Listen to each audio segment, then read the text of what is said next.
The 1960s didn't arrive quietly. They came in with pressure, civil rights, federal scrutiny, congressional hearings. Everything that had been buried for decades was starting to surface. Institutions were being challenged. Power structures were being exposed.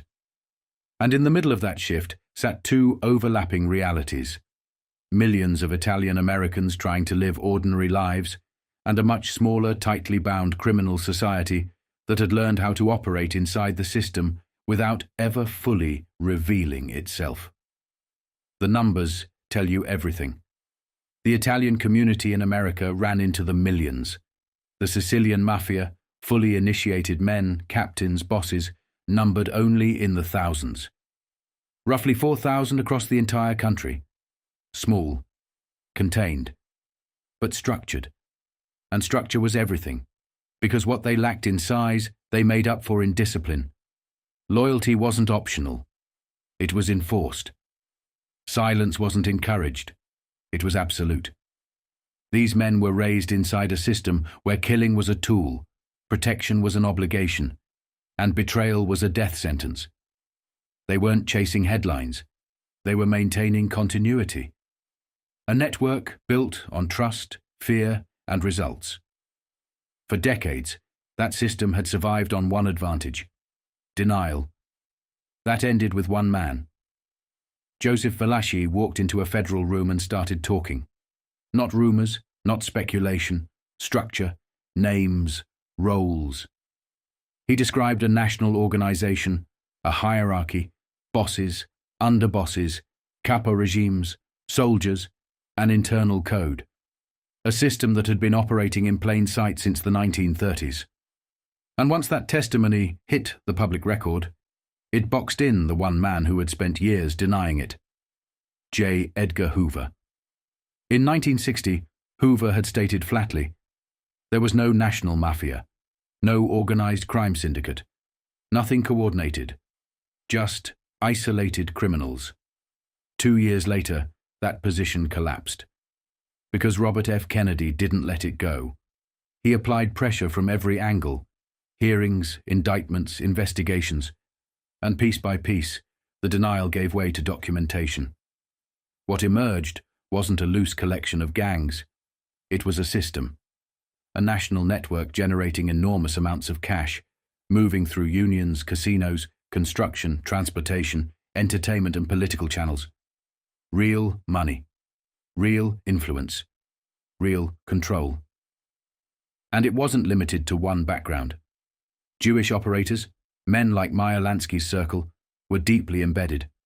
Not as outsiders, but as partners. High earners were respected. Results mattered more than origin. If you brought in money, you had standing. That was the only rule that held across every family. But outside that world, the narrative was different. The media didn't write about structure. It wrote about ethnicity. Every article, every headline, Italian names, Italian faces, Italian crime. Day after day, the association tightened. Figures like Carlo Gambino and Joe Colombo became symbols, not just of organized crime, but of an entire community in the public eye. That was a problem, because pressure wasn't just coming from law enforcement anymore. It was coming from perception, television, newspapers, public opinion. And one show, more than anything else, accelerated it. The Untouchables. It was a hit, built on Prohibition-era stories, loosely adapted from Chicago files. Italian names, Italian characters. Week after week. It played well with audiences. Sponsors were happy. Ratings held strong. Inside the organization, that kind of exposure wasn't ignored. It was discussed. While Lucky Luciano was living in Sicily, his direct control weakened, but his influence still intact. Men continued to come to him for advice.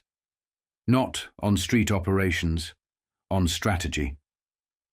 One of those visits came through a family connection. The brother of Tommy Eberly, a man named Pat, arrived with a concern that went beyond internal disputes or territorial issues. This was about image. Television was shaping perception.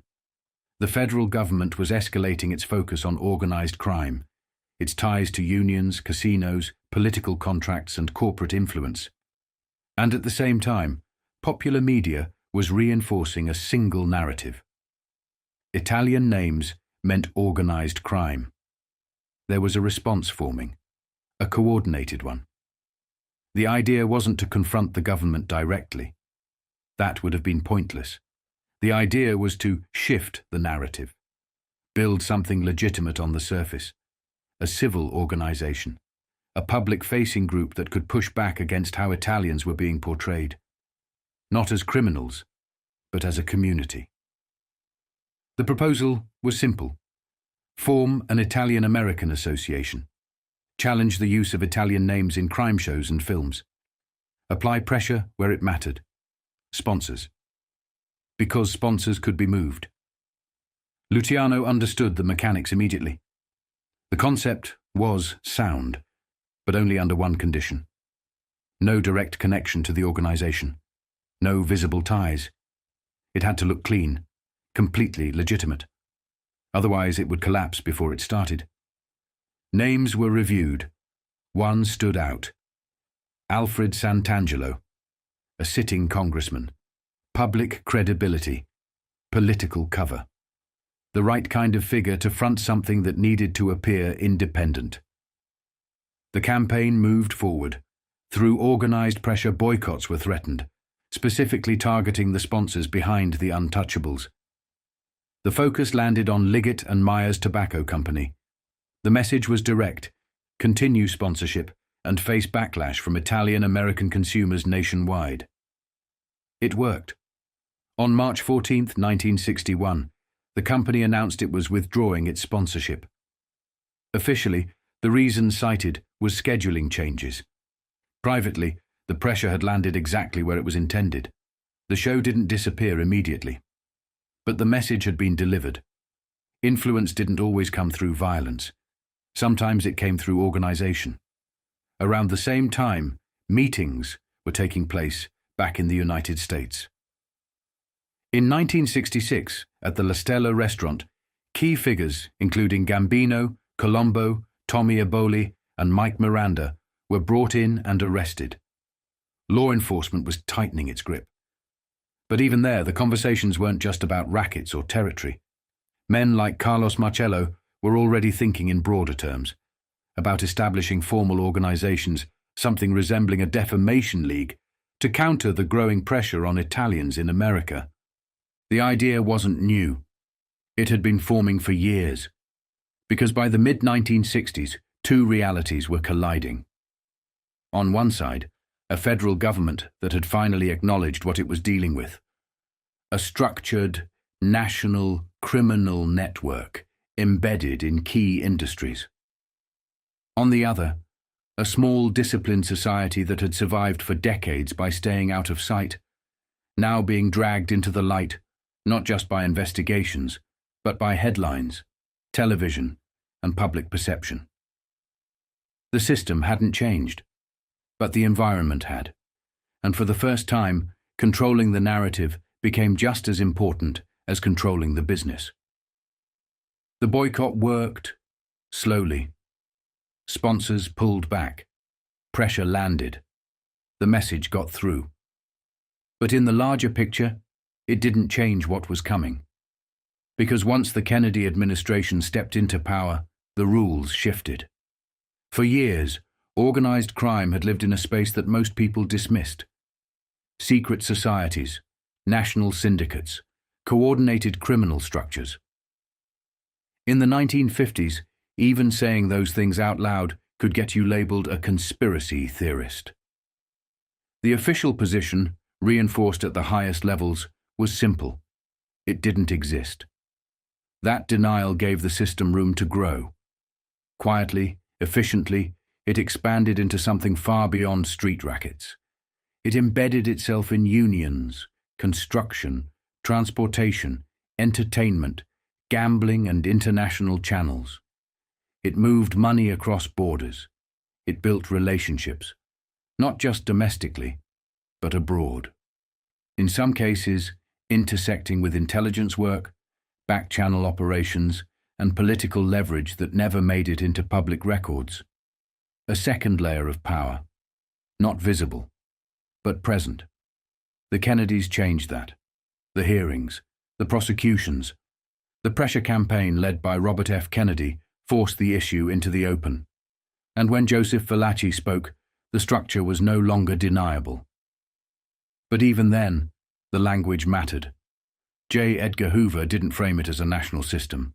He framed it as La Cosa Nostra, an Italian problem, an ethnic construct, and that distinction carried weight. Because once crime is tied to a single identity, it narrows the lens. It isolates the threat. It allows everything else, every other network, every other group, to sit just outside the frame. In reality, the numbers told a different story.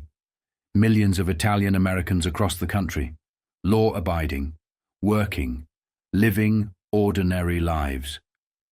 Inside the organization, a few thousand, roughly 4,000 initiated members. That was it. Yes, there were hundreds of thousands connected on the edges, associates, facilitators, contractors, intermediaries. But they weren't made men. They weren't inside the structure. They were orbiting it. Put it all together, though, and it became something else entirely. A consortium, a network that touched multiple industries, multiple communities, multiple layers of society. One of the largest informal power structures operating in America at the time. And Hoover's framing, intentional or not, gave it cover. Because while attention stayed fixed on Italians, the system adapted. It moved money through Jewish financiers, Irish intermediaries, Cuban operators, emerging narcotics networks, and other groups entering the underworld economy in the 1960s and 70s. The Italians didn't need to be everywhere. They needed to be at the top, financing, structuring, taking percentages, letting others carry the visibility. That made enforcement harder, much harder. But inside the organization, not everyone agreed with how things were being handled. For some, the pressure had gone too far. Surveillance, wiretaps, raids, families questioned, businesses scrutinized, men like Sonny Franzesi sitting in prison for long stretches, captains and soldiers absorbing the weight of federal attention, while the upper structure stayed insulated. There was frustration, and one man decided to act on it. Joe Colombo.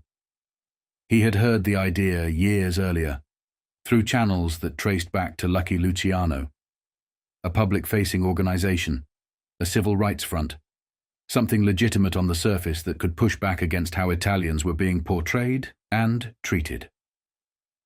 Other communities already had it.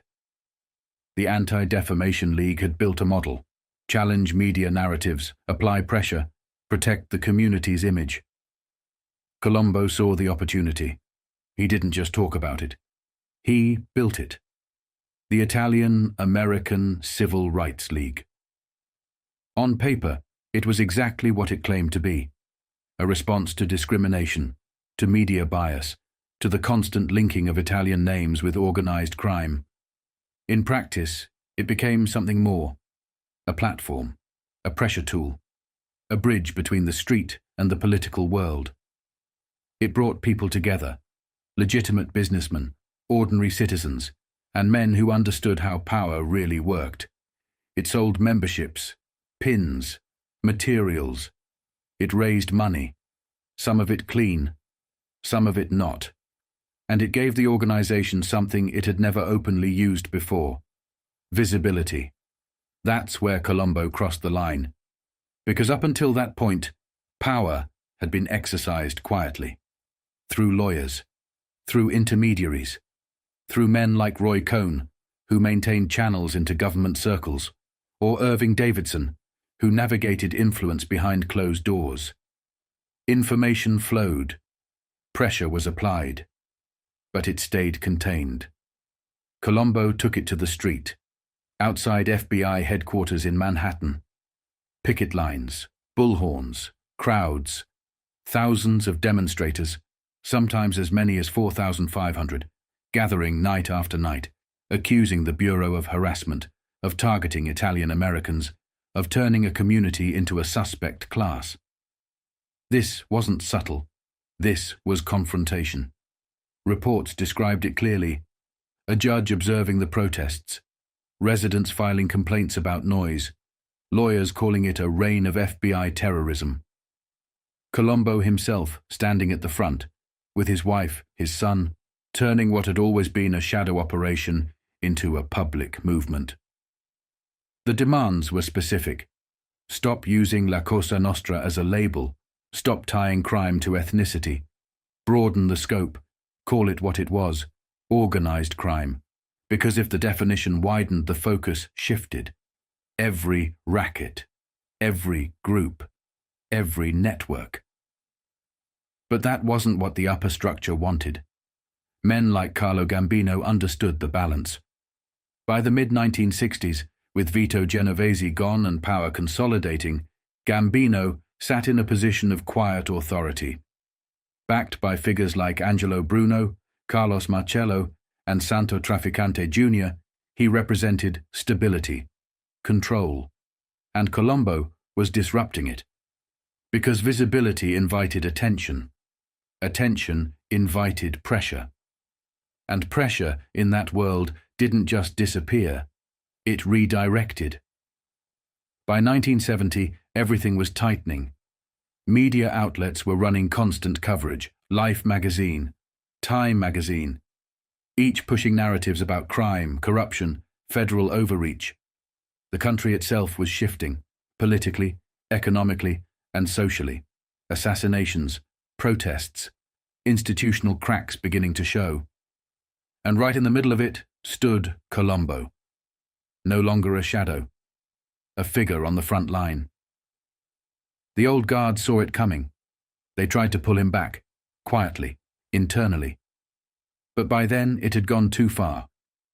Because once a system built on silence starts speaking in public, it changes everything. The war wasn't just between the FBI and organized crime anymore. It was inside the structure itself. And in that kind of environment, when lines get crossed and pressure builds, there's always a cost. Someone pays. And it's almost never the man at the top of the government building.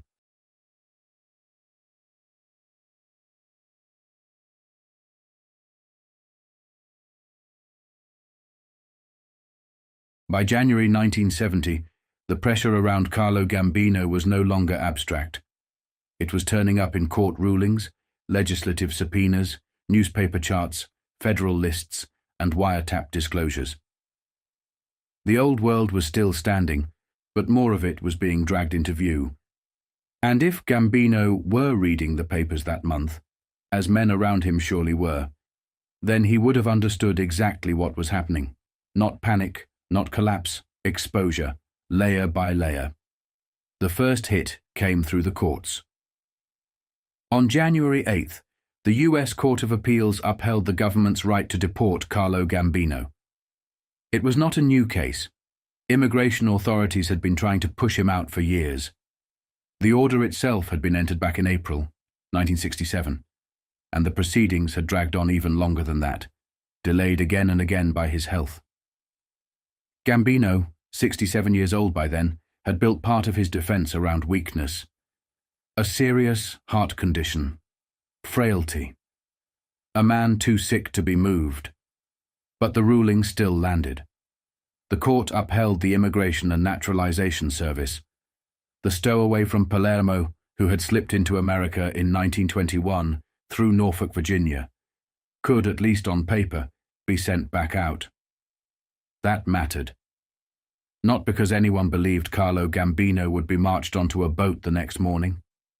Men like him did not live at the mercy of a single ruling. But because it placed one more official stamp on what law enforcement had been trying to do for years, reduce him from a hidden sovereign to a named target. The newspapers ran the details cleanly enough. He had entered illegally. He had prior convictions tied to liquor conspiracies in 1941, 30 days in Manhattan, a fine and probation in Philadelphia. The state was taking an old life and arranging it into a legal narrative. That was always dangerous. Once the government organized the file, it became easier for others to build on it. 3 days later, on January 11th, the picture widened. Now, it was not just Carlo Gambino as an individual. It was the Gambino family as a structure. Staten Island papers laid out names, addresses, ranks, affiliations, file numbers, soldiers, capo regimes, underbosses, consigliere. The kind of thing that once lived in internal police. Memoranda and quiet intelligence exchanges was being flattened into public print. A roll call. A census of men law enforcement said belonged to Cosa Nostra and its orbit. Some were listed as Gambino men outright. Some had crossed from one family to another. Some were brothers-in-law, lieutenants, semi-retired councillors, soldiers with long memories and deep ties. Paul Castellano was there, identified not just as an underboss, but as Gambino's brother-in-law. Joseph Riccobono was there too, listed as consigliere. Names from Staten Island and Brooklyn and beyond. Houses, streets, classifications. Not rumour now, cataloguing. And the article did more than publish names. It explained the machinery. It described what membership meant, protection. Warnings before gambling raids. Syndicate lawyers available when arrests came. Income guaranteed to a jailed member's family until release. That was not tabloid language. That was the practical description of an institution.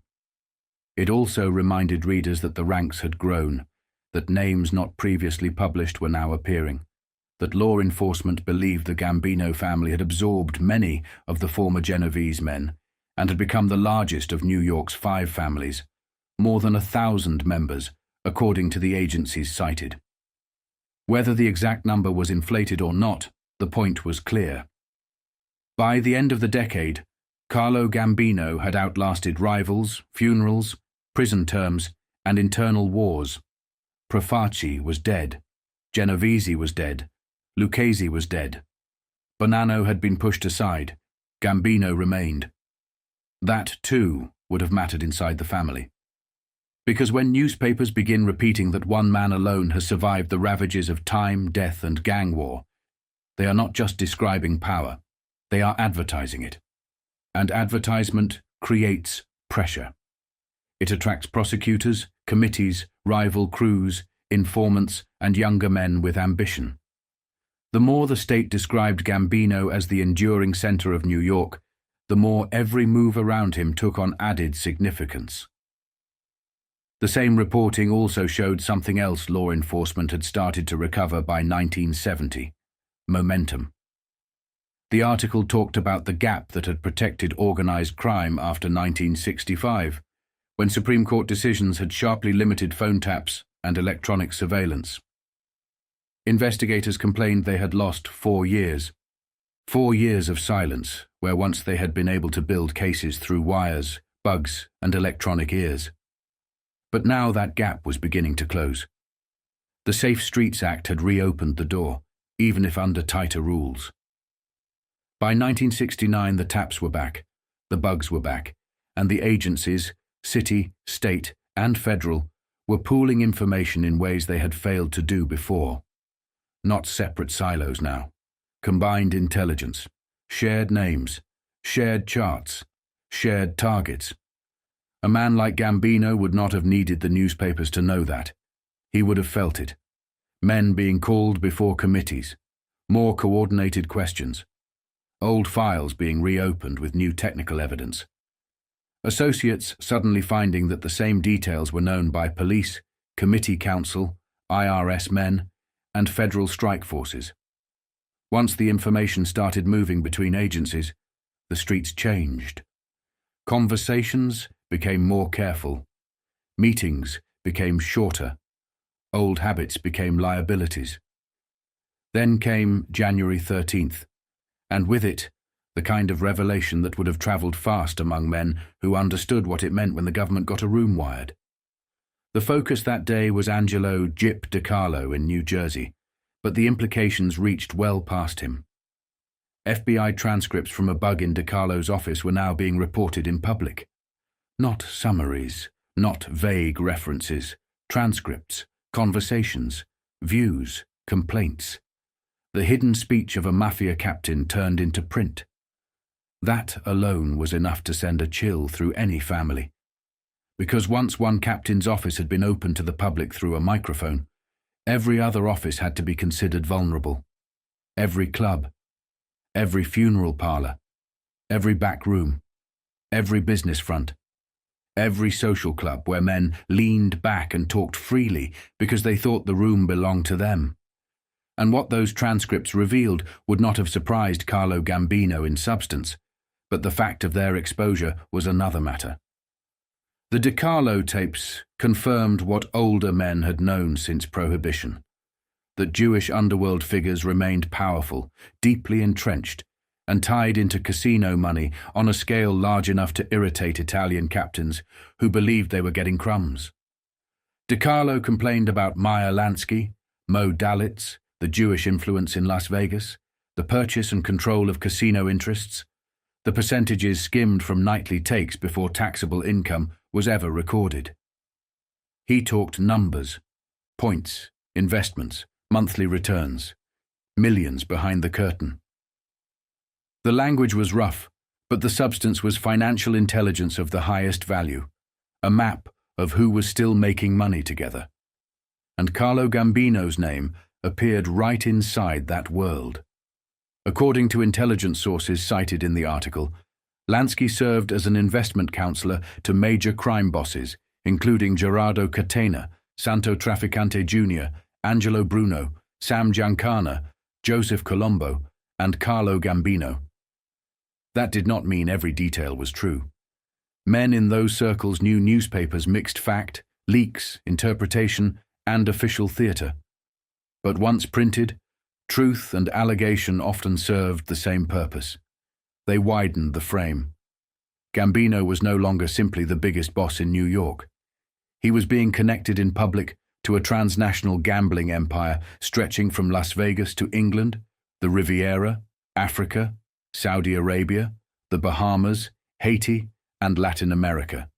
That is the kind of information that federal men love because it turns a local boss into part of an international picture. And if it was in the paper, it was already in the files. Which meant Gambino and the men around him had another question to answer. How much of this came only from old tapes, and how much was still being gathered in real time? That was the real poison of a wiretap story. Not the transcript you could read, the uncertainty about the one you could not. By January 14th, the pressure had shifted from publication to performance. Subpoenas went out for reputed leaders of 3 of New York's 5 families: Gambino, Colombo, Tramunti. Public hearings before the New York State Legislative Committee in Manhattan. Not a raid, not an indictment, something different. A stage, a microphone, a chance to deny, evade, invoke, or stumble. That kind of setting could be more dangerous than a criminal courtroom, because the object was not always conviction. Sometimes it was exposure. Force the men into public view. Make them answer or refuse to answer. Let the silence itself become part of the record. And that is exactly what happened. On January 15th, Joseph Colombo appeared and did what most of them did when the questions got too close. He took the fifth, over and over. Questions about gambling on Staten Island. Questions about profits. Questions about his appointment as boss in 1964. Questions about business interests, stock holdings, garbage routes, frozen foods, and the broader architecture of power. 50 times he invoked the Constitution against self-incrimination. The committee chairman made his own point afterward with dry understatement. Persistent reliance on the fifth, he said, was an indication of something. Everyone knew what it was an indication of. But Gambino did not appear. Illness again, infirmity, the old shield. His counsel used the same line that had kept him away from hearings, grand juries, and public confrontations for years. It would be fatal for him to appear. Maybe literally, maybe strategically. maybe both. That excuse had served him well. The more public men were dragged under lights, the more valuable Gambino's absence became. Power is often strengthened by controlled invisibility. Let Colombo put on the public face. Let others answer the questions, take the fifth, or look rattled. Gambino stayed where he had always preferred to stay, present in every chart, absent from the witness chair. Still, there was danger even in absence, because one witness, Domenico Arcuri, may have said too much without realizing it. Arcuri, 84 years old and without a lawyer beside him, denied the existence of Cosa Nostra outside what he read in the newspapers.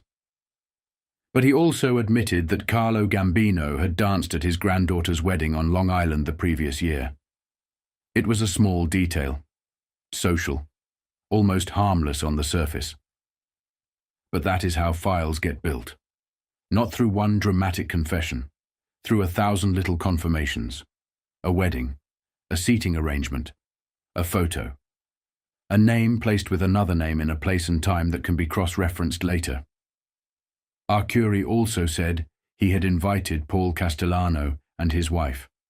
Again, seemingly ordinary. In reality, one more quiet public linkage between the boss, the underboss, and the social circles around them. That is how committees worked when they were patient. They asked broad questions, accepted refusals, and waited for incidental admissions. A witness would deny the organization and confirm the relationships. Meanwhile, other Gambino figures called that day did exactly what disciplined men were supposed to do. Angelo cockeyed Angie Mafia took the fifth repeatedly. David Amodeo did the same, refusing to answer whether he had been identified in the congressional record as a capodecina in the Gambino family, refusing to speak about Joseph Riccobono, refusing to admit income from gambling, refusing to say whether he knew or spoke with Gambino. Public silence. Structured silence. The kind of silence that told investigators nothing new and told the newspapers everything they needed. Because by then, the pattern itself had become the story. These men were always busy with various appearances, hearings, and grand juries, as one report put it. The phrase was almost comic in its understatement, but underneath it was a hard truth. By early 1970, the Gambino family and the men around it were spending time, money, and energy not just making money but managing visibility. Court appearances, legislative hearings, immigration appeals, surveillance risks, tax scrutiny, subpoenas, public denials. Every one of those things consumed oxygen. Every one of them increased the chance of slippage. And outside New York, the atmosphere only made matters worse. On January 17th in New Jersey, a judge denied Simone DeCavalcante's motion to suppress evidence seized by the FBI from his office in 1968. The immediate issue was a gun taken from a desk drawer during an arrest, and the defense tried to frame it under the logic of Kimmel versus California, arguing the search had gone too far. But the larger message, again, was unmistakable. Federal agents were entering offices, opening drawers, seizing property, turning business locations into crime scenes, litigating the edges of search and seizure law while building broader conspiracy and gambling cases. A different family, yes. A different boss, yes. But in that world, every headline carried instructional value. What happened to DeCavalcante today could happen to someone else tomorrow. Every rule instructed the families where the new lines were. That was the real landscape around Gambino in January 1970. Not one case, not one hearing, not one article. A convergence. Immigration pressure said the government still wanted the old stowaway. Legislative charts said the family around him was mapped. Wiretap disclosures said private conversations were no longer private. Committee hearings said names, ranks, and relationships could be recited in public. Search and seizure rulings said the FBI was still testing how far it could reach into offices and businesses. And pooled intelligence meant all of it was beginning to connect. For Carlo Gambino, the month was a warning written in pieces. He remained on top. The agencies themselves said as much. He had survived where others had fallen. He had watched the old bosses die off, watched Bonanno lose his position, watched the balance tilt until the Gambino family stood as the largest and most durable structure in New York. But power at that level brought a different problem. The more enduring the boss, the more the state built the case around endurance itself. He was no longer just another name in the files. He was the constant, and constants attract attention. By then, men in his world would already have understood the central fact of January 1970. Law enforcement was not merely chasing crimes anymore. It was reconstructing systems, families, financial links, political buffers, old alliances stretching back to Prohibition and outward into Las Vegas and beyond. The public was being shown enough to recognize the pattern, while the government kept the rest in reserve. And that was only January. By January 18th, the picture around Carlo Gambino was widening again, but not in a straight line. That was the nature of it. One day the pressure came through courts, the next through committees, then through transcripts from a bug in New Jersey, then through federal strategy, gambling money, heroin seizures, old murder talk dragged out of hidden conversations, and a new class of prosecutors beginning to move as if they finally understood they were not hunting isolated crimes, but connected systems. That was the change. The government was starting to think the way the Mafia had always operated, not family by family, not borough by borough, but as a network. The first lesson came out of New Jersey again, and it would not have been lost on Gambino or the men around him. More of Angelo DeCarlo's recorded conversations were now in public, and what they showed was not just underworld gossip. It was memory, long memory. The kind that ties old murders, internal grievances, fear, rank, permission, betrayal and succession into one continuous structure. In one of those conversations, DeCarlo and Anthony Little Pussy Russo talked about Ruffiero, the boot Boiardo, as though they were talking about weather. Matter of fact, bitter, familiar, and with the understanding that death was always part of the landscape. They laid old killings at Boiardo's feet, going all the way back to the 1934 murders of 3 small-time New Brunswick hoodlums found shot in a parked car. Maybe 3, maybe 4, maybe 5. Even DeCarlo's own recollection wandered. South River, East Brunswick, Fern Road. A body found, another never found. Old names brought back up like bones through mud. But the value of that story in January 1970 was not really the old murder itself. It was what the public was now being allowed to hear. Mafia captains and veterans talking openly on tape about who had killed whom, who had needed an okay, who had gotten bawled out by higher-ups, who burned bodies, who disposed of headaches for other bosses, who had the temperament of a sadist, and who was still waiting for an old prison-bound ruler like Vito Genovese to return and settle scores. That kind of disclosure mattered to every family, because once those transcripts were out, the whole country could see something law enforcement had struggled for years to describe properly. This was not random gang violence. It was governed violence. Murders were debated, permissions mattered, rank mattered. A man could not always kill another man simply because he wanted to. Approval had to move downward.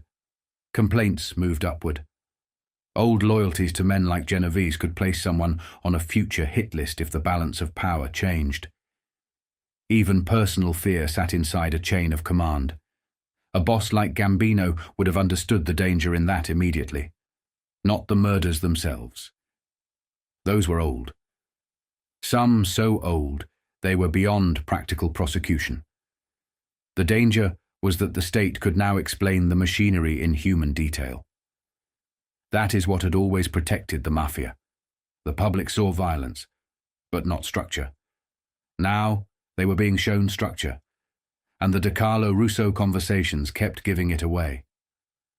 They spoke of Tony Boy Boyado's future, of Capo Regime status, of Mike Miranda maneuvering around Gerardo Catena, of Thomas Eberle being reduced in the talk almost as an afterthought, of who hated whom, of who would rise if Genovese stayed in prison or died there. The names changed by region, but the pattern was familiar.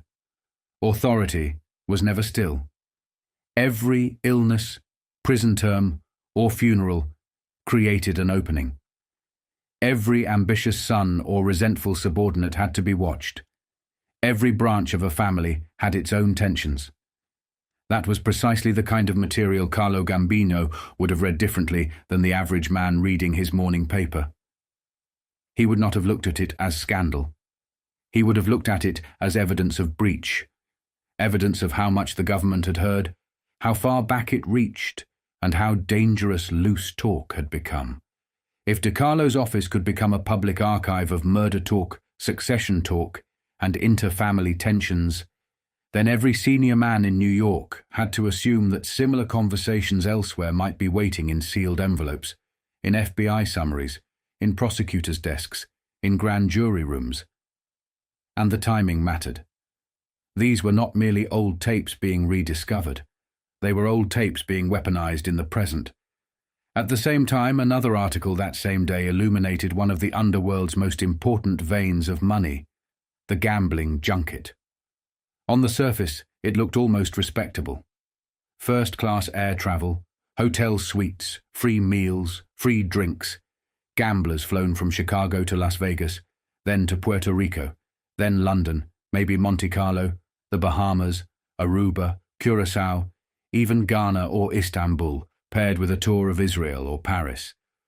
High rollers treated like royalty. The casinos picking up the cost because the action was worth it. The junket agent taking his cut. The player felt like a king while the house watched the churn of money move. But men like Gambino and his contemporaries understood what those junkets really represented. They were pipelines. Not just for gamblers, but for cash, favors, credit, relationships, introductions, and skimming opportunities that stretched far beyond Nevada. A man might lose heavily in Las Vegas and be invited next month to Puerto Rico, then London after that. A casino did not care only whether he won or lost in one night. It cared whether he stayed in motion, whether he kept playing, whether his presence drew others, whether his credit could be extended, whether the room remained alive. That constant movement of gamblers, agents, credit checks, insurance bonds, chips, foreign clubs, and private arrangements created an international market in controlled vice. And that fit directly into what had already surfaced in the DeCarlo transcripts about Jewish and Italian syndicate cooperation. Las Vegas skimming, foreign expansion, and the movement of organized gambling money into Puerto Rico, London, the Riviera, Africa, the Bahamas, Haiti, and Latin America. The junket article gave the public the polished version. The DeCarlo transcript gave them the hidden one. Put together, the two pieces described a world in which gambling was no longer local and no longer merely criminal in the old saloon sense. It was an integrated business model: transportation, credit, hospitality, gaming, laundering, and influence. And Carlo Gambino's name was already inside that larger picture. That was the real problem. He did not need to be mentioned in every article for the pressure to build around him. Once the papers began consistently describing organized gambling, foreign casino circuits, skimming networks, and cross-family cooperation, every major New York boss with financial reach was implicated by gravity alone. The bigger the network became, the smaller the distance between one man's exposure and another man's danger. The same day brought something even more immediate for Gambino's own territory. Edward R. Naher, the new United States Attorney for the Eastern District of New York, made it plain that Staten Island's Cosa Nostra population would be one of his office's prime targets. That was no small statement. The Eastern District covered Brooklyn, Queens, Long Island, and Staten Island, the core ground where Gambino influence mattered most. And Neaha did not speak in vague reform language. He spoke in numbers. 3 of the 5 New York family heads live inside his district. 145 known Cosa Nostra members and associates operating in Nassau and Suffolk. 13 suspected members beyond that. Around 1,400 thieves, bookmakers and policy operators working for them. Staten Island, he noted, saturated with organized crime figures at a ratio higher than Brooklyn and Long Island. This was not rhetoric. It was mapping. And it became more concrete when the article turned to specific cases. Angelo Meli, a reputed soldier in the Gambino family, had already been caught up in the July seizure of a $23 million heroin cache on Staten Island, the biggest heroin seizure in American history at that point. Free on bail now, awaiting trial. Another Staten Island defendant waiting with Manhattan men. The strike force already active. The district attorney's office already promising more. Conference structures being built among U.S. attorneys across Brooklyn, Manhattan, New Jersey, and Philadelphia. Intelligence and strategy to be coordinated across jurisdictions. That was the real significance of Neaha's announcement. It meant the government was beginning to behave like a commission of its own. Conference after conference. Separate offices sharing targets. Cases no longer boxed into one county or one indictment. Strike forces. Seizure cases. Joint strategies. Pooled knowledge. That was exactly how organized crime had survived, through communication across families, states, rackets, and front businesses. Now federal law enforcement was trying to imitate the method. A man in Gambino's position would have seen the danger at once, not because he feared one young U.S. attorney making bold statements to a reporter, but because every such statement reflected meetings behind closed doors, staffing increases, inter-office exchanges, new manpower, and a willingness to think in broader operational terms. The old advantage of local fragmentation, the fact that one office did not know what another office knew, was starting to weaken. And that mattered especially for the Gambino family, because their strength was scale. The Staten Island reporting had already named Paul Castellano as underboss and brother-in-law, Joseph Riccobono as consigliere. 14 reputed Gambino men on the island alone. Soldiers, lieutenants, local business interests, social connections, weddings, addresses, properties. Add Brooklyn, Queens, Long Island, trucking, garbage, construction, food, gambling, and the outer financial alliances hinted at in the casino stories. And the family's real power came not from one crew, but from its spread. That same spread now made it more vulnerable to a federal district that finally seemed prepared to strike at the whole shape of it. The tension inside January 1970 was becoming clearer. On one side, the articles showed the old underworld still speaking the language of hierarchy, murder, permission, grievance, and earnings. Men like DeCarlo and Russo still measured the world through who had an okay, who was treacherous, who would inherit power when an old man died, who might be hit next, who had been burned in a greenhouse or dropped in a hole at a farm. That was the old internal language of organized crime, closed, oral, passed between men who assumed history would disappear with them. On the other side, the new federal campaign was turning that language into exhibits. Public transcript one week, committee subpoenas the next, heroin seizures, immigration orders, coordinated conference structures among prosecutors, restored wiretaps, pooled intelligence, district-wide targeting strategies. And all of it was happening while gambling money still moved freely across Vegas, Puerto Rico, London, and beyond. That was the contradiction at the heart of the Gambino world in January 1970. The business was still functioning. The action was still hot. High rollers were still being flown around at the house's expense. Junket agents were still brokering reputations and credit. Skim money was still out there. Men were still thinking in terms of points, percentages, and routes. But the walls around them were no longer as thick as they had been. More and more, the newspapers were revealing not just isolated crimes, but operating methods.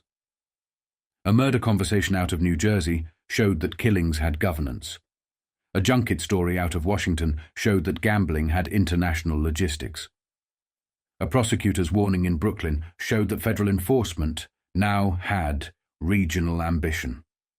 And the Gambino family sat in the middle of that convergence, too large, too durable, too central not to feel every piece of it. For Carlo Gambino, that kind of month required the old discipline. Stay off the stand. Stay out of photographs. Let others talk and say too much. Let others take the fifth. Watch which prosecutors are being promoted. Watch which wiretap stories reach print. Watch which gamblers are moving where. Watch which local soldiers are now linked to heroin instead of mere policy and bookmaking. Watch which districts are starting to coordinate with Philadelphia and New Jersey. And above all, watch who around you still believes the old rules are enough. Because by mid-January 1970, the old rules were still working, but not as cleanly as before.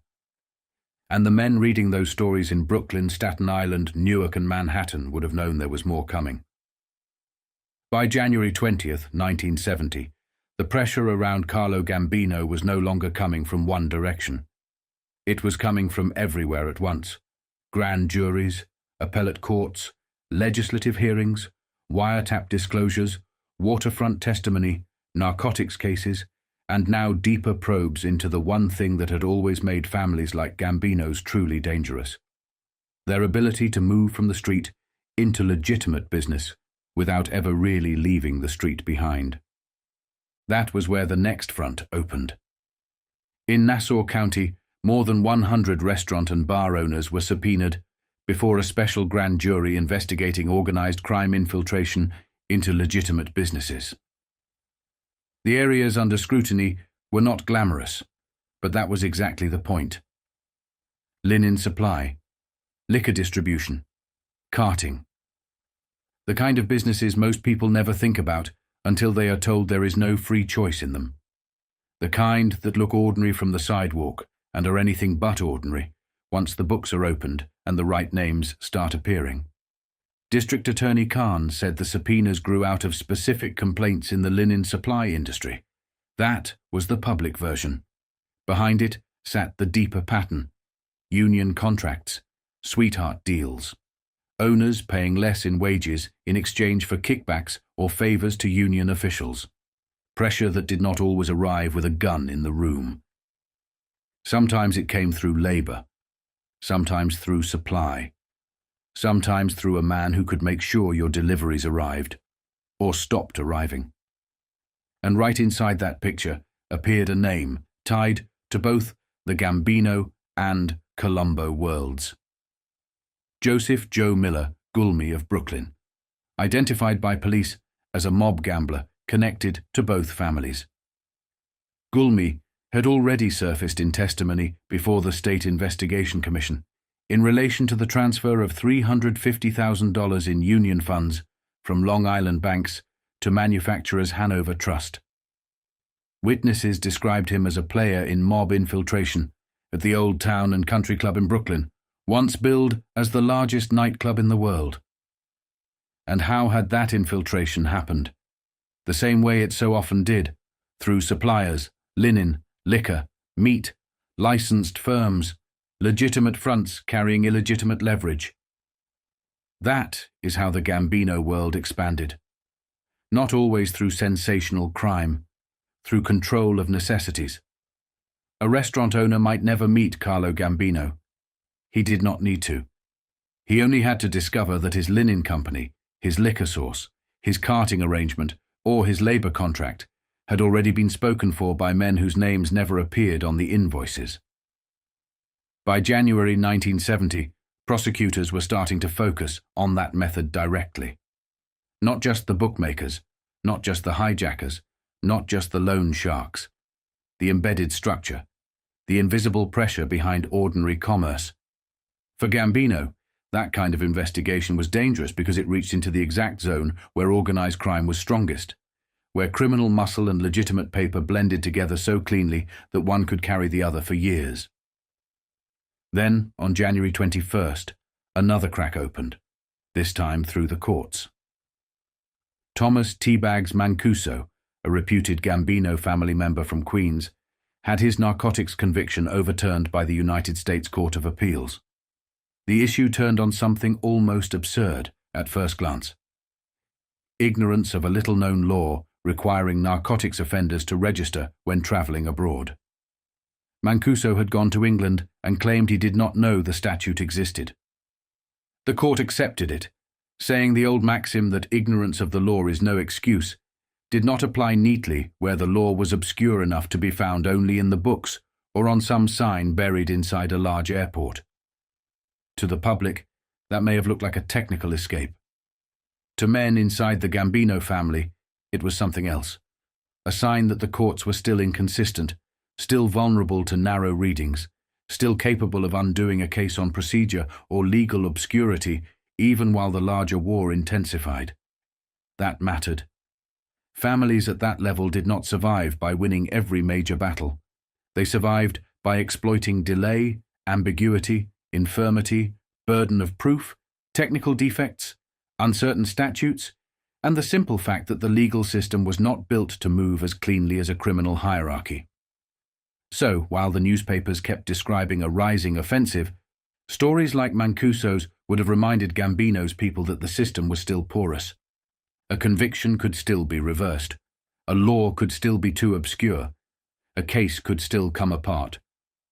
But the pressure was not easing. It was shifting. By January 22nd, testimony released by the Bistat Waterfront Commission pushed the Gambino name onto one of the most important stages in New York underworld history, the docks.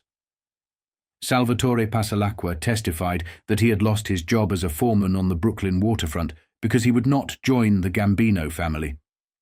He said he had paid $30 a month to keep his position, payments that flowed through various people, including Anthony Scotto, one of the most powerful labor figures on the waterfront, vice president of the International Longshoremen's Association, and president of ILA, Local 1814 in Brooklyn. Scotto denied it, just as he denied being a member of the family when the Justice Department listed him that way the previous summer. But the significance here was not simply whether one witness could be fully corroborated. It was that the Gambino family was once again being linked to labor control, job access, and tribute on the docks. The oldest and richest ground in New York for a family that understood how money moved from ships to piers, from piers to warehouses, and from the bloodstream of the city. If a man had to pay monthly just to hold his foreman's job, and if refusal to bend meant losing that job, then the waterfront was functioning the same way restaurants, carting firms, and supply chains functioned elsewhere, as a tax system, a private government inside public commerce. Even the split between the two commissioners mattered. One found Passalacqua entirely credible. The other said his testimony standing alone lacked credibility. That split captured the larger problem law enforcement still faced in early 1970. They were learning more, hearing more, mapping more, but the final bridge between allegation and institutional certainty was still hard to build. Organized crime thrived in exactly that space. Enough evidence to terrify insiders. Not always enough clean corroboration to bury the structure in court. Then came January 23rd, and with it another broad attempt to frame the national picture. An editorial research report laid out the Mafia in almost encyclopedic terms: organized gambling, heroin, loan sharking, waterfront theft, pornography, forgery, securities fraud, credit card fraud, and legitimate fronts ranging from insurance to supermarkets.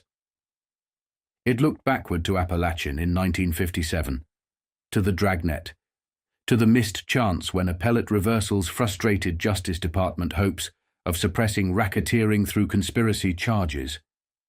It looked forward to a special federal grand jury in New York, armed now with findings from a joint task force of federal, state, and city agencies using court-approved wiretaps.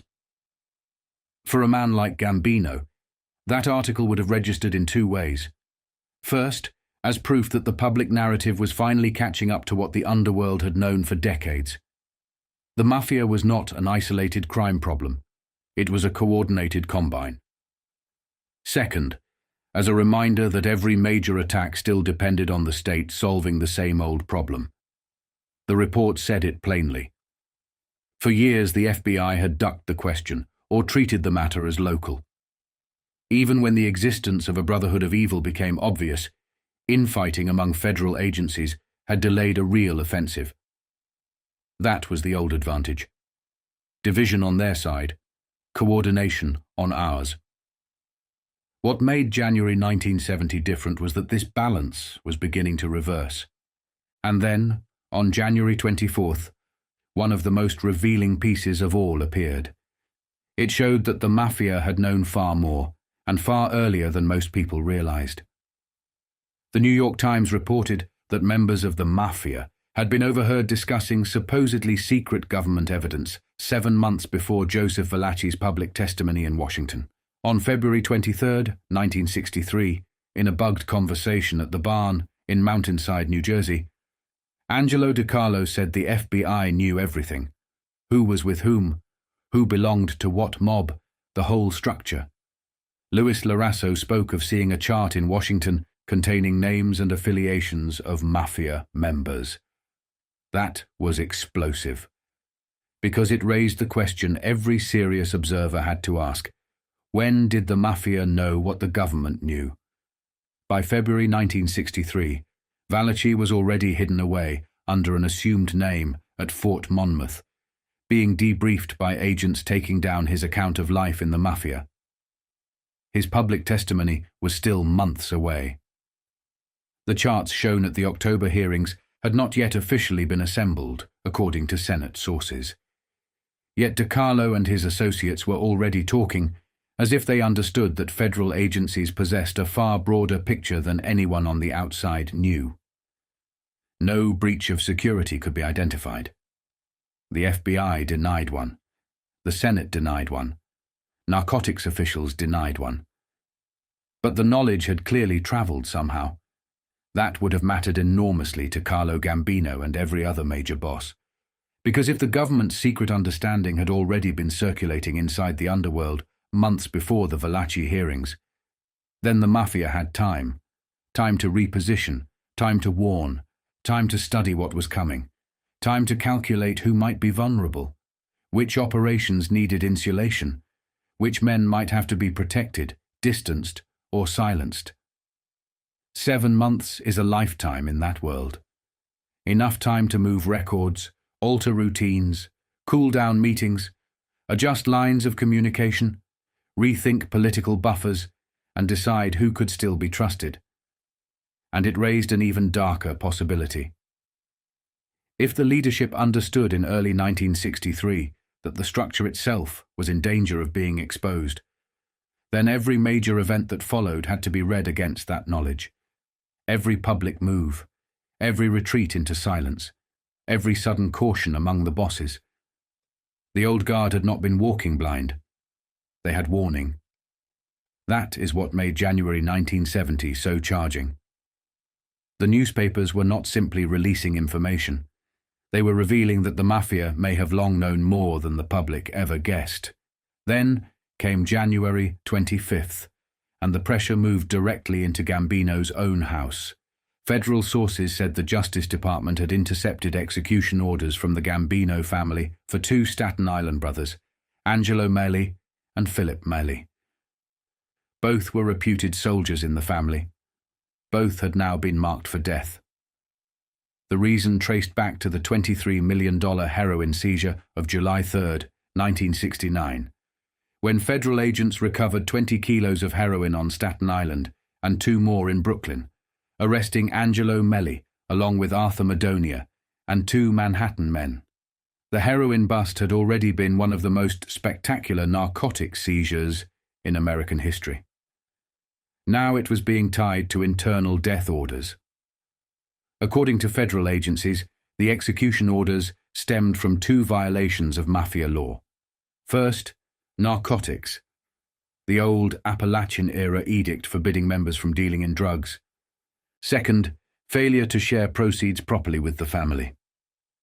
Philip Meli, authorities said, was included because he had sponsored Angelo into the Gambino family.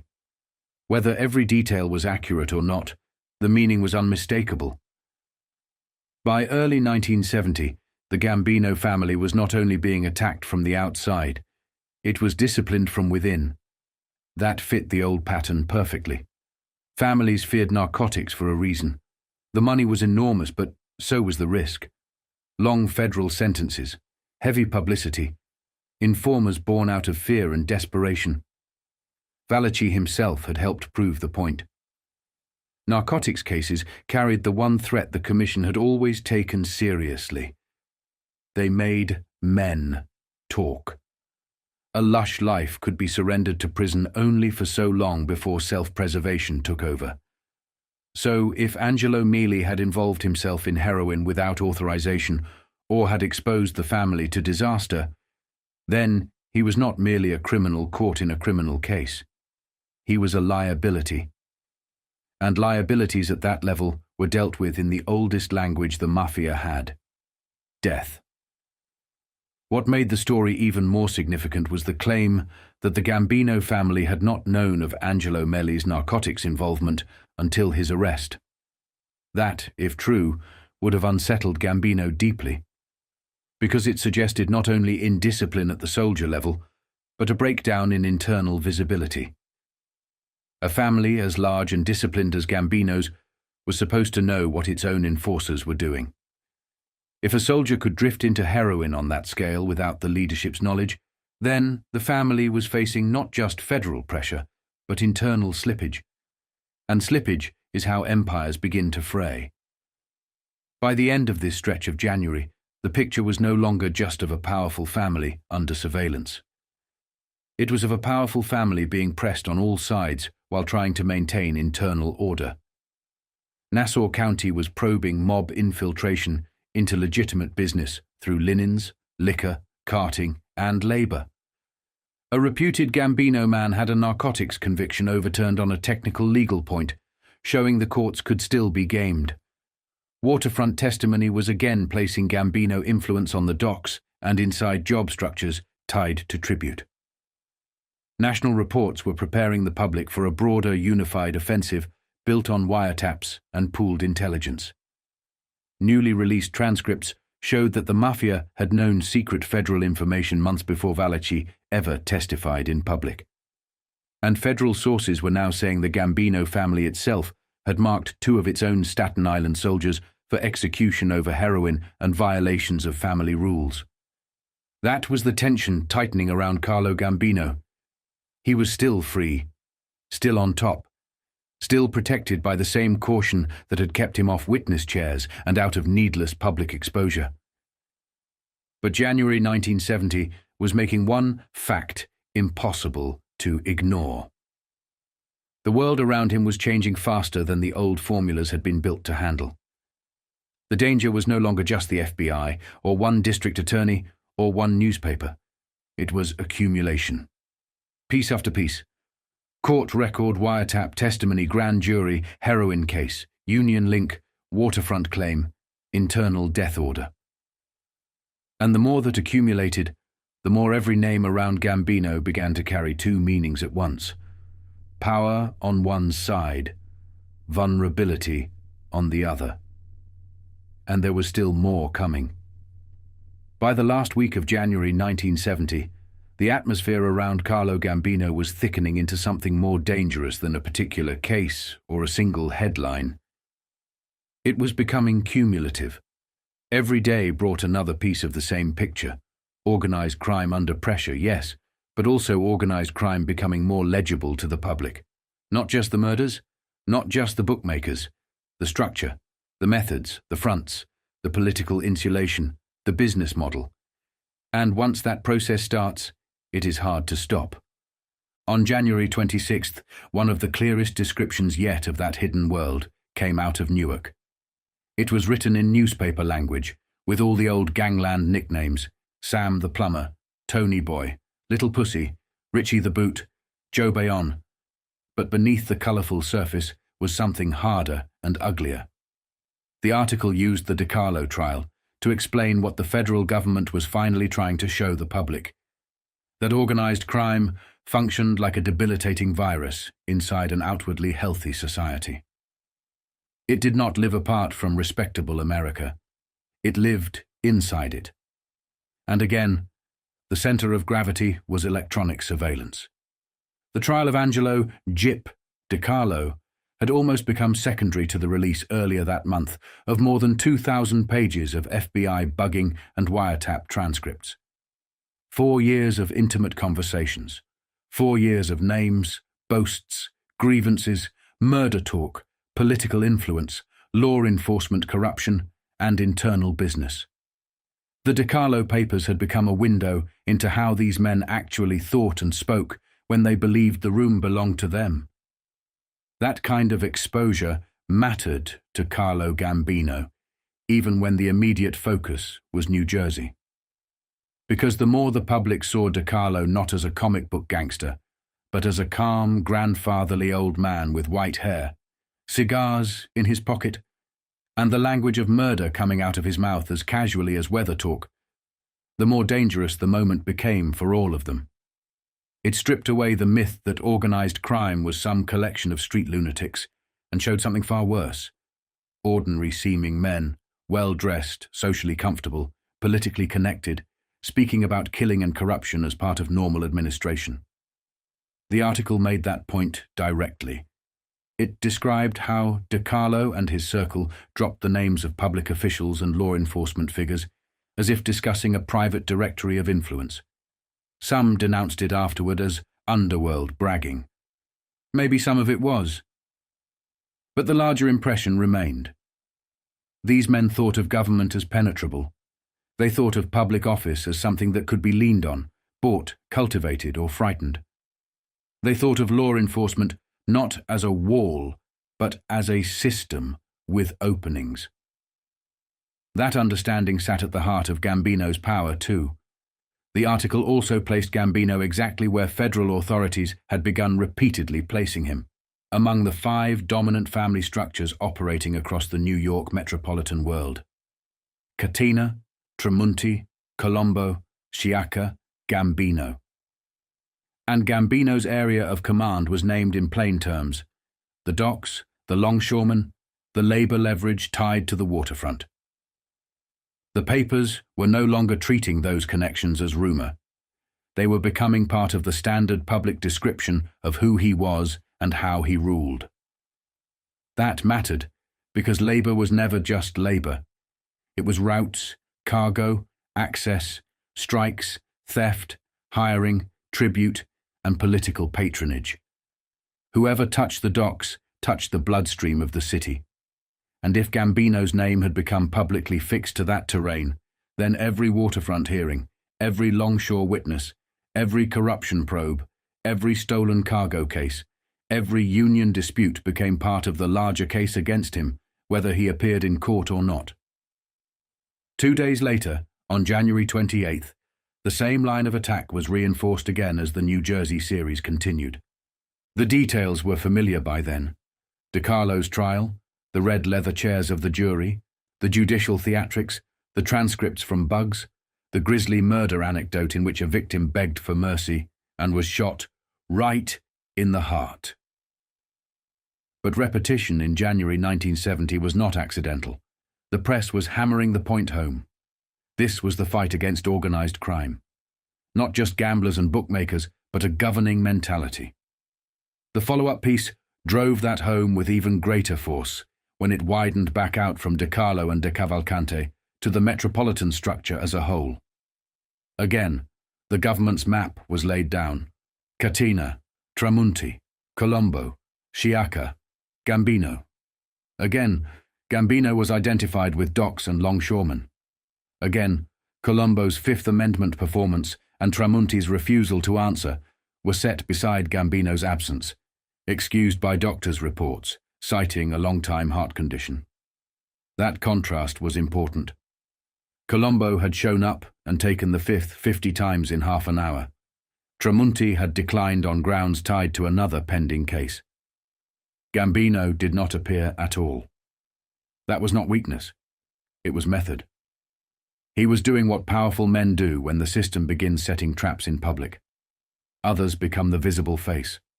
Others are made to answer questions. Others perform the ritual of denial or constitutional silence. The real boss remains present in every file and absent from the chair. But even that strategy had limits once the volume of disclosures became too great. The New Jersey reporting said plainly what experts had long maintained. The mob could not exist unless it bought protection from law enforcement and public officials. That was the foundation. Not simply violence, protection. Without it, the rest becomes impossible. Local politics, political bosses, county structures, home rule, fragmented jurisdictions. Those were not side issues. They were the environment in which organized crime thrived. If that system stayed weak, divided, or corrupt, the mob could keep operating. If that system began to cooperate across county and district lines, the mob had a problem. That was exactly what January 1970 kept signaling. The articles were saying it in separate ways, but the underlying point never changed. Law enforcement was finally trying to act like the underworld it had spent years failing to understand. Coordinated, pooled, regional, strategic. For Gambino, the danger was not just prosecution, it was adaptation on the other side. Then, at the end of the month, a different kind of story surfaced out of Washington, one that did not concern Gambino directly, but would have been familiar in its mechanism. A Connecticut congressman, Emilio Daddario, was shown to have been duped years earlier into sponsoring a bill to prevent the deportation of Philip Barresi, a notorious underworld figure with a record stretching through gambling, bootlegging, rape charges, attempted robbery, and suspected narcotics connections. The bill had been pushed not by any clean legal appeal, but through local political channels, personal friends, and old relationship trust. A city treasurer, a campaign treasurer, a fight promoter, a sympathetic story about a sick, broken immigrant facing deportation. Only later did the true file emerge, and the congressman withdrew the bill. Why did that matter in the Gambino context? Because it showed, once again, how the underworld operated when it wanted something from government. Rarely head-on, rarely under its own name. It moved through intermediaries, political cronies, old neighborhood ties, favors done in confidence, respectable men carrying bad cases because they trusted the person who handed it to them. It was the same principle whether the issue was immigration relief, labor pressure, supplier control, or a bank transfer wrapped inside a union story. The underworld's first move was often not violence. It was access. And Barresi's own record linked him in old files to men surrounding Carlo Gambino's wider world. Carmine Galante, Big John Ormento, Johnny Robilotto, old Valachi connections, and Brooklyn underworld lineages. Again, not direct proof of some immediate Gambino move in January 1970, but one more reminder that the networks surrounding him were old, layered, and politically capable. Men like Gambino did not need to be personally visible inside every scheme. Their power lay in the system's ability to place pressure through others. By now, the shape of January was unmistakable. The courts had upheld Gambino's deportation order. Legislative committees had published charts naming his underboss, his consigliere, his soldiers, and the broader family structure. Witnesses had linked the family to waterfront jobs and tribute systems. Grand juries on Long Island were probing linen, liquor, carting, unions, and the infiltration of legitimate businesses through suppliers and contracts. A reputed Gambino member, Thomas Mancuso, had briefly found relief through a technical appellate ruling, showing that the legal system could still be manipulated, or at least survived. Wiretap stories out of New Jersey had shown Jewish-Italian financial alliances in Las Vegas and beyond, and had publicly linked Gambino's name to broader gambling and investment networks. Other transcripts had shown that Mafia figures knew far more about federal intelligence and the Valachi picture in early 1963 than the public ever suspected. Federal sources had said Gambino's own family marked 2 Staten Island soldiers, Angelo and Philip Meli, for death over narcotics violations and failure to respect internal rules. And the press kept returning to the same larger theme. Organized crime could not function at that level without corruption, protection, and access inside legitimate institutions. That was the real January 1970 story around Carlo Gambino. Not one sensational blow, not one collapse, no dramatic handcuffs on a courthouse stairway. Something slower, and in some ways more dangerous. The state was learning to narrate the empire, to describe it not as a series of disconnected crimes, but as a structure embedded in unions, docks, gambling, narcotics, supplier chains, immigration maneuvers, politics, and public silence. And Gambino, more than almost anyone else, was exposed by that kind of description. Because his power rested not on noise, but on integration. He was strongest when the world stayed separate. Street and business, labor and crime, government and underworld, public identity and private command. Once the papers, prosecutors, commissions and wiretaps started stitching those worlds together, the danger multiplied. He was still protected by caution, still insulated by habit, still removed from the witness stand, still benefiting from the inability of the law to always convert knowledge into conviction. But the month had established something that would have been clear to every senior man around him. The old comfort was gone. Too many agencies were talking to one another. Too many transcripts were surfacing. Too many legitimate fronts were being examined. Too many names were being fixed in public print. And the year had just begun.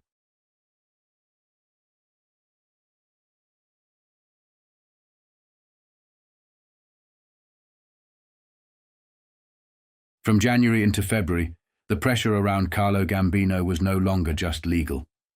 It was atmospheric.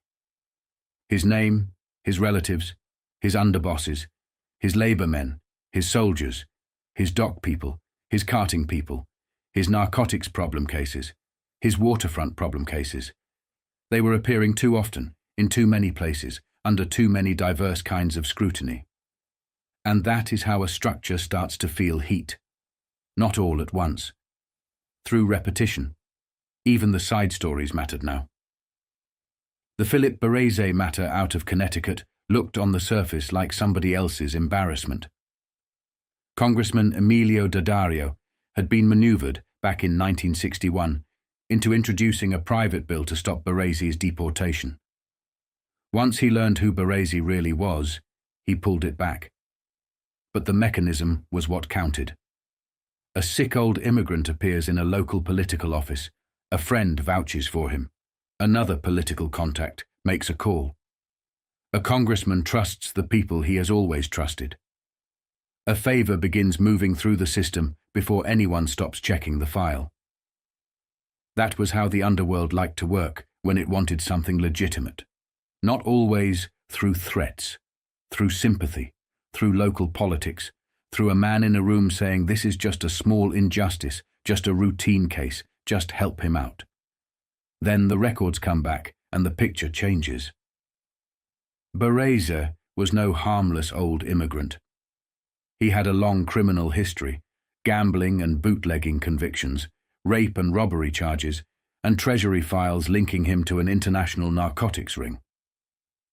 More important, for the larger picture, those records tied him to men like Carmine Galante, Big John Ormento, and Johnny Robilotto, the latter a former Valachi associate and a top lieutenant to Carlo Gambino before he was killed in Brooklyn.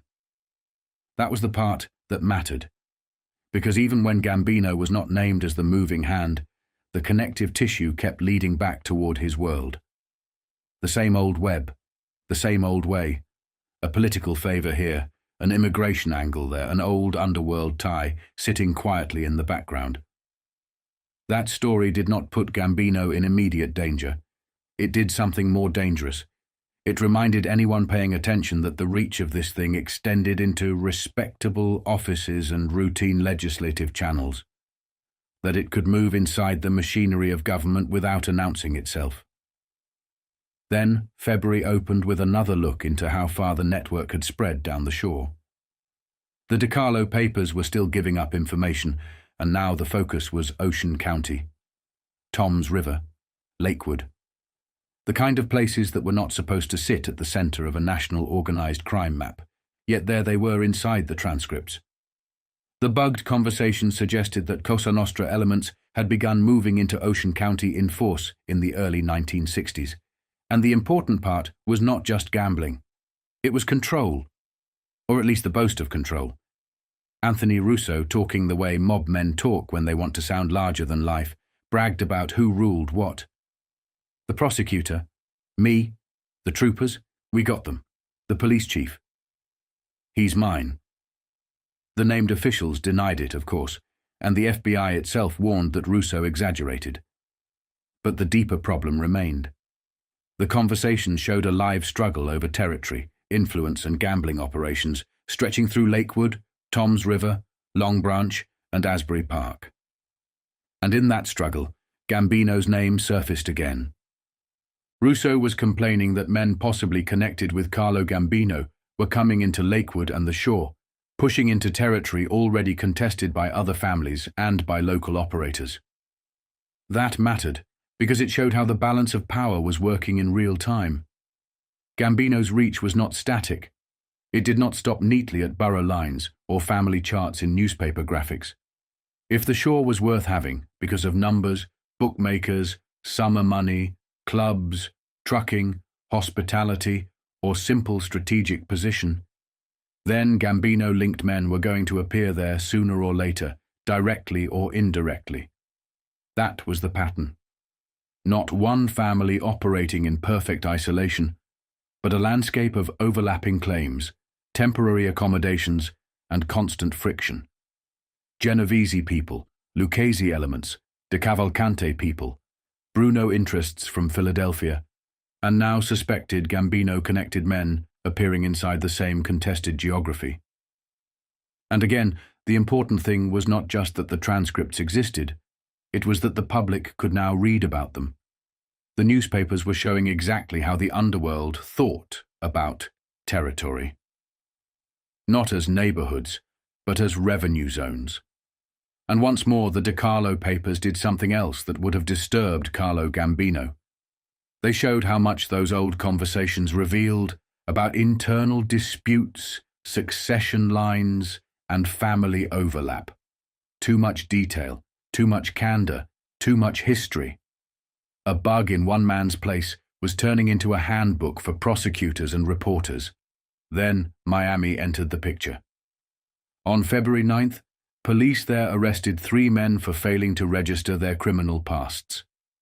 One of them, David Robert Iacovetti, was identified as the partner in a drive-in restaurant with Ettore Zappi, who had been identified by the McClellan Committee as a member of the Carlo Gambino family. Another was tied to Angelo Bruno's Philadelphia world. On its face, it was a small case. Registration. Local enforcement. Minor compared to the grander dramas in New York and New Jersey. But it mattered for the same reason the Baresi story mattered, because it showed again that the Gambino world was not contained inside Brooklyn or Staten Island or the docks. Men connected to it turned up in Florida, in restaurants, in business partnerships, in quiet side arrangements, in places where they could stand a little distance away from the main family and still carry its presence with them. These were the outer layers of power.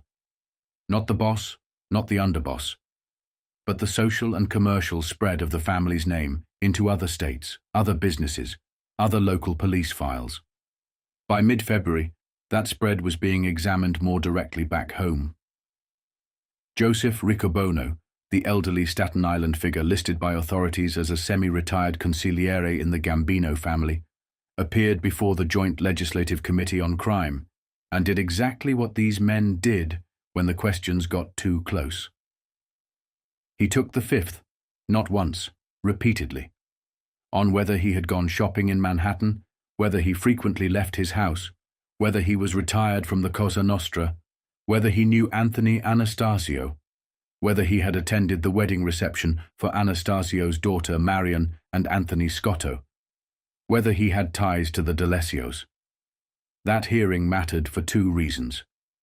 First, because Riccobono was not some loud street figure. He was older, supposedly semi-retired, a man who claimed the garment business as his legitimate life. Yet even he would not deny the family connection under oath. Second, because the questioning kept circling the same pressure points around Gambino's power. Longshoremen, weddings, in-law networks, Staten Island relationships, the garment trade, narcotics whispers, and the people who sat between social respectability and organized crime. Every question drew the same outline. The old Anastasio waterfront crowd, Scotto, the family wedding circuit, the Staten Island lieutenants, the garment people, the old narcotics allegations. Even without direct answers, the architecture was being laid out in public. And that same day, another, more serious development surfaced, one that went to the future of the Gambino family itself. Agnello Della Croce, already seen by investigators as Gambino's number 2 and heir apparent, was questioned before the same committee about alleged moves to position himself for an early takeover. The idea was explosive, that while Carlo Gambino was aging, ailing and marked by the government for deportation, Della Croce was already manoeuvring, not just to replace him, but to strengthen his own place in the national structure. Questions were put to him about placing Joseph N. Gallo in command of the Brooklyn Empire, about his role as judge and jury in internal mob matters, about his links to leaders in Florida, Louisiana, and the Midwest, about legitimate businesses, about interfamily power. Della Croce took the fifth again and again, but by then the damage was not in the answer, it was in the asking. Because the hearing had exposed, right in front of a room full of his peers, that the state was now probing not only who Gambino was, but who came next. That was a different level of scrutiny.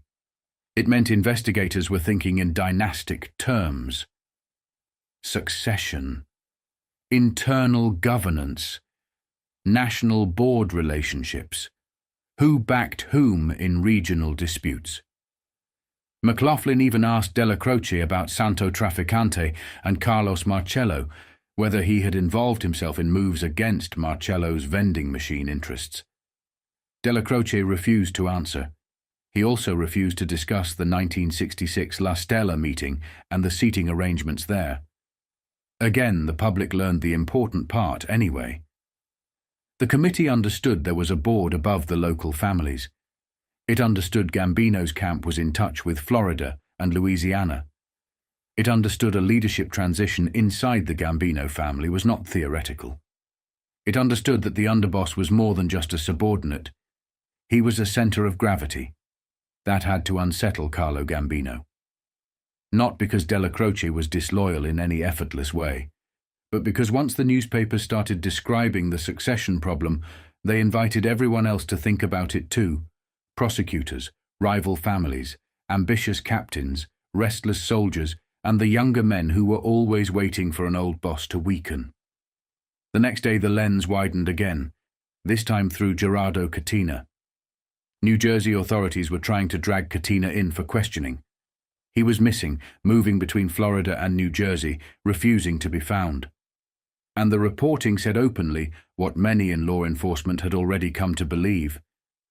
Catena, though powerful, was effectively controlled by Carlo Gambino. That Gambino had risen to the unofficial position of chairman because Catena, Joseph Colombo, and Paul Siaka all owed their positions to him. That was a major public statement, Not a rumor buried in some local column, but a clear articulation of what the hierarchy looked like in the eyes of investigators. Gambino not just as boss of his own family, but as the man above men, the balancing figure, the one whose influence crossed family boundaries, the one other bosses had to reckon with. That kind of reputation was useful in the underworld. It was dangerous in the newspapers. Because if the state could persuade the public that Gambino sat at the unofficial top, then every other scandal and inquiry could be drawn upward toward him. Catena's casino skim, Colombo's activism, Siaka's position on Long Island, waterfront issues, labor issues.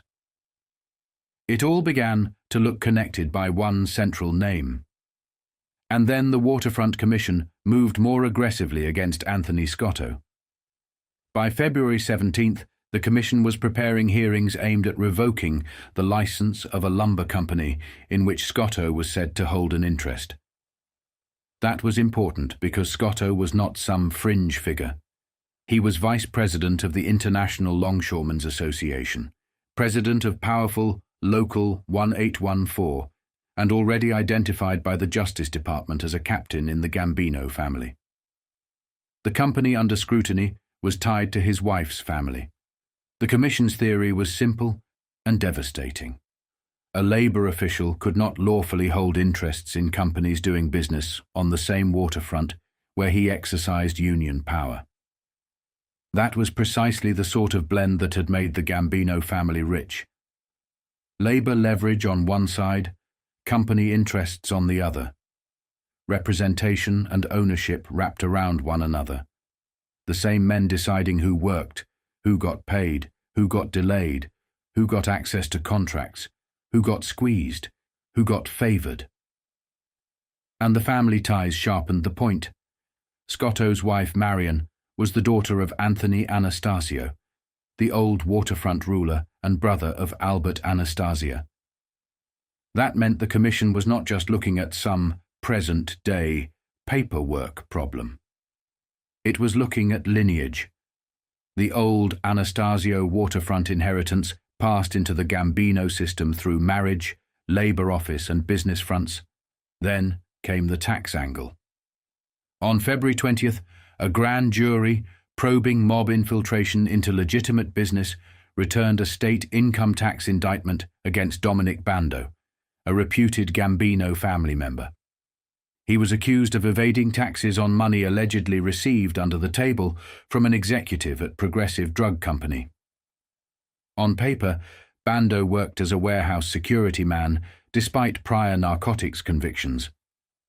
In reality, the state was signaling that it was willing to go after Gambino-associated figures through the tax route, where broader infiltration cases were still being built. That was always dangerous for mob families. Not glamorous, but effective. Taxes do not require the same kind of witness cooperation as extortion or labor corruption. They do not always need the same public spectacle. They take a small, undeclared payment and turn it into a prosecutable falsehood. Men who could beat bigger cases sometimes got trapped by something that looked petty. And by February 22nd, the waterfront pressure on Scotto intensified further. The Commission's work was now laying out the whole story in near-dramatic form. Scotto, 35, polished, socially acceptable, invited to White House seminars and Harvard events, identified by a Senate committee as a capo in the Gambino family. His wife linked to Anthony Anastasio. Her name tied to Newbrook Enterprises. The company's income flows into a joint account. Scotto allegedly arranging loans and guaranteeing payment. The firm connected to the Englewood Golf Club, a place where DeCarlo, Tommy Eboli, and other gangland figures had played and met. The old and the new tied together again. Golf, labor, construction, waterfront work, corporate paper, family names. And then came Salvatore Passalacqua's testimony, which gave the whole thing a human face. He described being approached in 1965, taken to an ILA hall in Brooklyn, brought into a room where Carlo Gambino himself was present, along with Scotto and other waterfront men, and pressed to join the Cosa Nostra. He said Gambino told him to think about it, to keep his mouth shut, that what was said in the room stayed in the room. Passalacqua refused. Then he said he paid for it. Harassment, demotion, job loss. Whether every commissioner believed him or not, the story was devastating. Because it placed Carlo Gambino not as a distant abstraction, but inside a room, at a table, supervising recruitment and discipline on the waterfront. It tied labor corruption, family initiation, job retaliation, and dock control into one scene. That is exactly the kind of testimony that prosecutors and commissions love. One witness gives them a complete system in miniature. By February 25th, the carting angle opened again, this time in Westchester. Donato Limitone, president of Bronx River Haulage, was indicted on coercion, grand larceny, and attempted extortion charges after a probe into private garbage collection in Mount Vernon. The case itself focused on coercing a Long Island carting operator and trying to force business firms into exclusive arrangements. But what mattered was the larger frame around it. Newspaper reporting had already linked the private carting industry in Mount Vernon to people associated with the Carlo Gambino family. And that meant another familiar industry had now come fully into view. Carting, garbage, routes, exclusivity, threats, refuse contracts, municipal pressure, business firms made to deal with one company and no other. The old underworld logic wrapped in a necessary service, just like linen, just like liquor distribution, just like waterfront labor, just like hauling. If the service were essential and repetitive, organized crime had long understood that it could become a private tax system. That was the real pattern emerging around Gambino by late February 1970.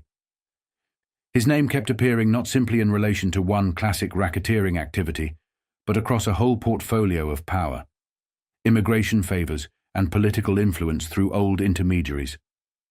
Territorial movement into the Jersey Shore through gamblers and family-linked operators. Florida-connected associates in quiet commercial partnerships. Semi-retired consigliere figures still refusing under oath to deny family ties. Agnello della Croce, quietly looming as heir and possible mover in a coming transition. Gerardo Catena described as answerable, in effect, to Gambino's larger authority. Anthony Scotto under attack as the bridge between the family and the docks. Tax cases, probing money hidden inside legitimate employment. Witnesses placing Carlo himself in recruitment meetings tied to waterfront domination. Carting investigations expanding the map into Westchester and beyond. That was no longer random exposure. It was a portrait.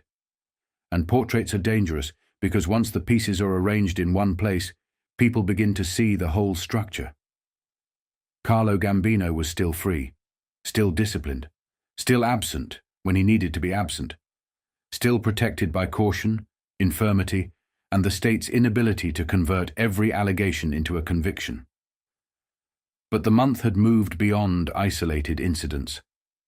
By now, the underworld around him was being described as an integrated system of labor control, business infiltration, territorial management, political access, family succession, and commercial coercion. And once a family is being understood clearly, the problem for the boss is no longer just survival in court. It is containment. Because every new hearing, every witness, every grand jury, every transcript, every underboss dragged into public questioning, every cousin, son-in-law, labor official, or soldier named in the papers made the same danger larger. Too many people were beginning to understand how the Gambino machine actually worked.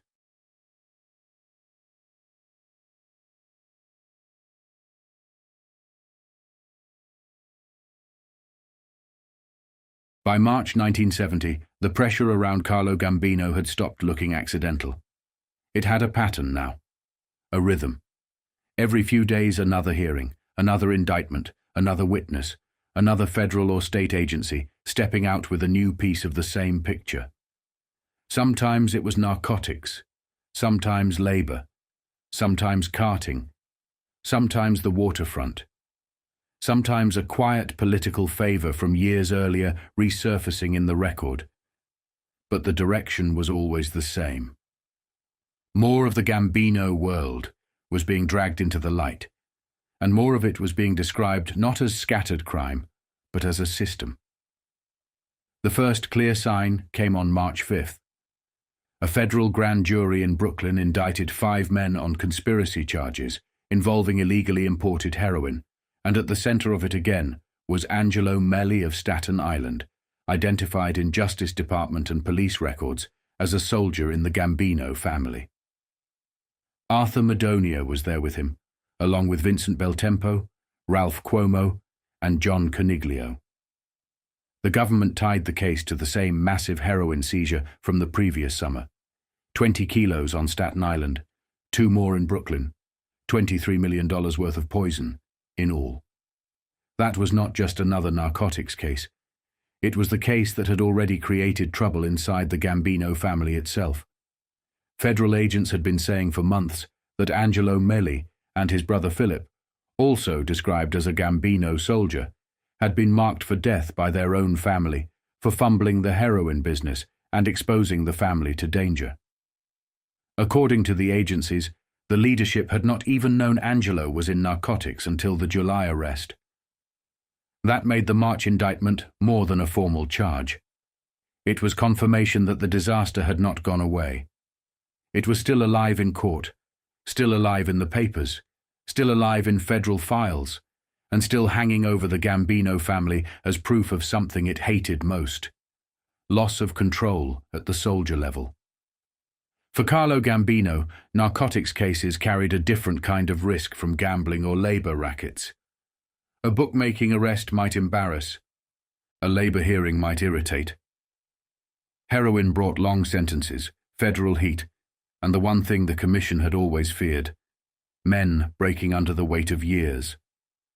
Every major narcotics case raised the same question inside the families. Who knows what and how long before somebody starts talking? 4 days later, another piece surfaced out of Brooklyn, and this one showed how deeply the underworld had woven itself into respectable-looking businesses. The reported use of funeral parlors as narcotics locations came out during the little-publicized trial of a postal worker named Frank Bollettieri.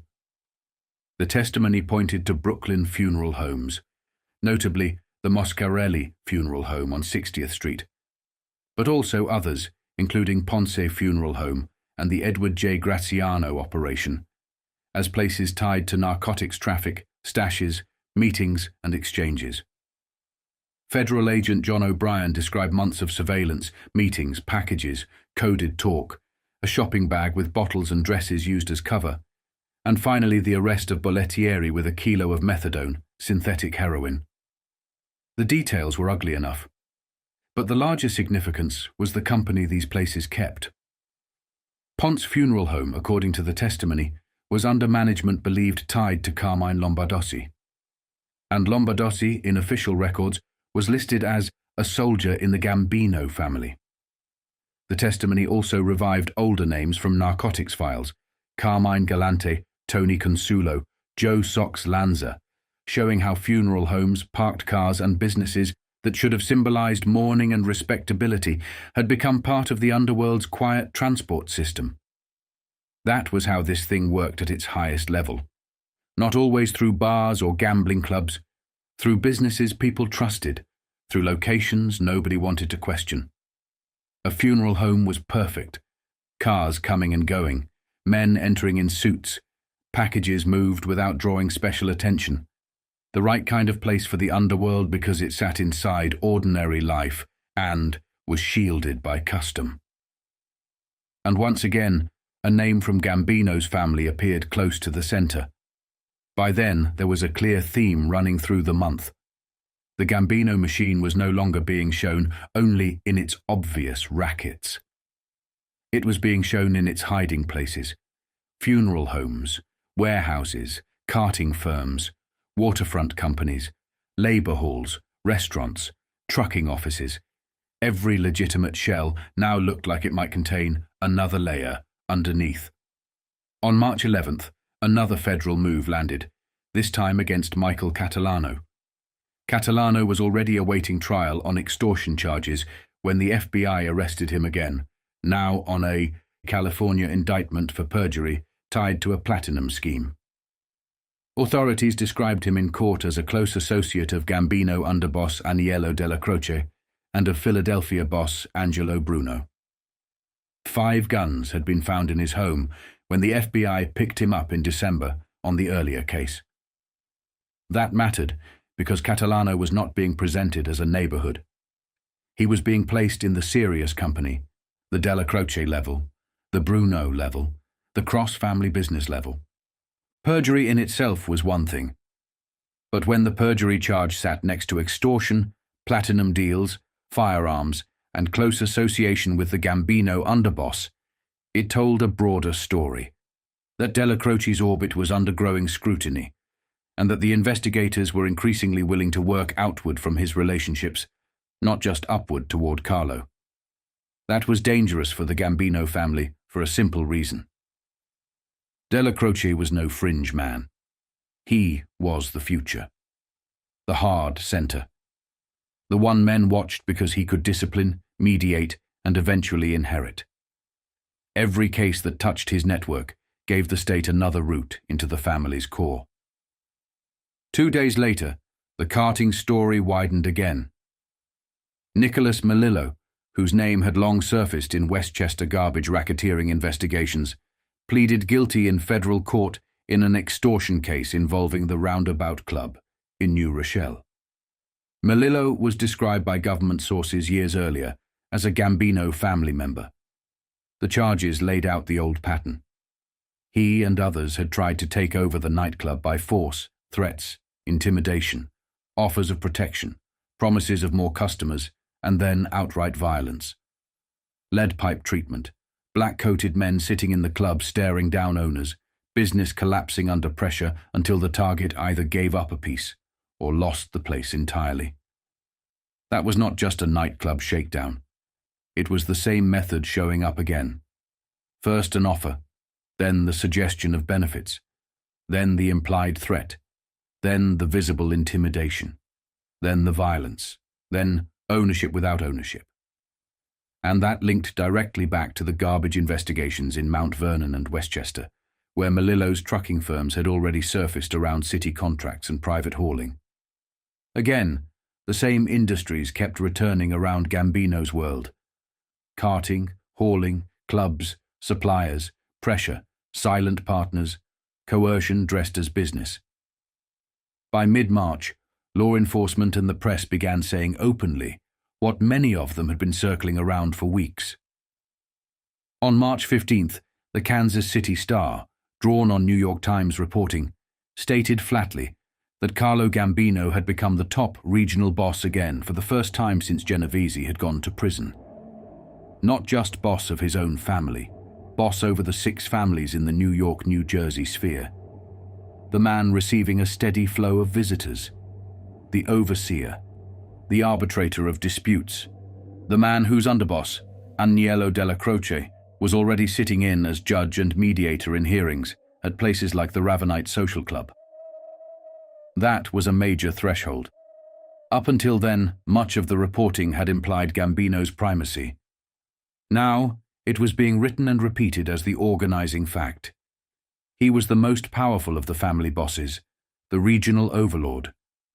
The man whose authority extended beyond Brooklyn and Long Island into New Jersey and outward through the National Commission when local disputes could not be settled. It was useful underworld status. It was terrible public status. Because once the authorities and the press agree on who the top man is, every investigation starts bending toward him. A waterfront matter becomes part of the top man's territory. A labor issue becomes part of his portfolio. A heroin soldier becomes a family problem. A carting indictment becomes another example of the machine at work. A longshore hearing becomes another thread in the larger fabric of his rule. And all of that set the stage for what came next. On March 17th, the focus shifted to Kennedy Airport, and the picture that emerged was enormous. The report described the airport not just as a transit hub, but as an open city for organized crime, a place where all 5 New York families had pieces of the action because the cargo business was too rich to carve up neatly. Hijacking, mail robbery, jewel theft, stolen securities, loan sharking, gambling, counterfeit money, and attempts to penetrate air catering, the whole underworld portfolio moving through the airport's arteries. And over that world, according to top intelligence sources, stood Gambino. The article named Johnny Dio. It named Teamsters official Harry Davidoff. It named John Sonny Franzese, the feared millionaire linked to hijacking crews and weapons. But above all of them, it placed Carlo Gambino. He was said to get a 25% slice from the airport's criminal take. He was the man who kept the peace in this open city, just as the National Board kept order in Miami and Las Vegas. Gambino, the frail old man who looked like a small shopkeeper, was described as the figure who made sure the different gang allegiances did not turn the airport into a war zone. That story did something no ordinary case could do. It showed scale. Kennedy Airport was a city of its own. 44,000 employees, hundreds of millions in payroll, billions in cargo. Once that world was publicly described as a place where the Mafia had 30 high-level agents in and around its operations, and once Gambino was presented as the man above those forces, the public could finally see what organized crime really meant in his era. Not just clubs and cards and loan sharks.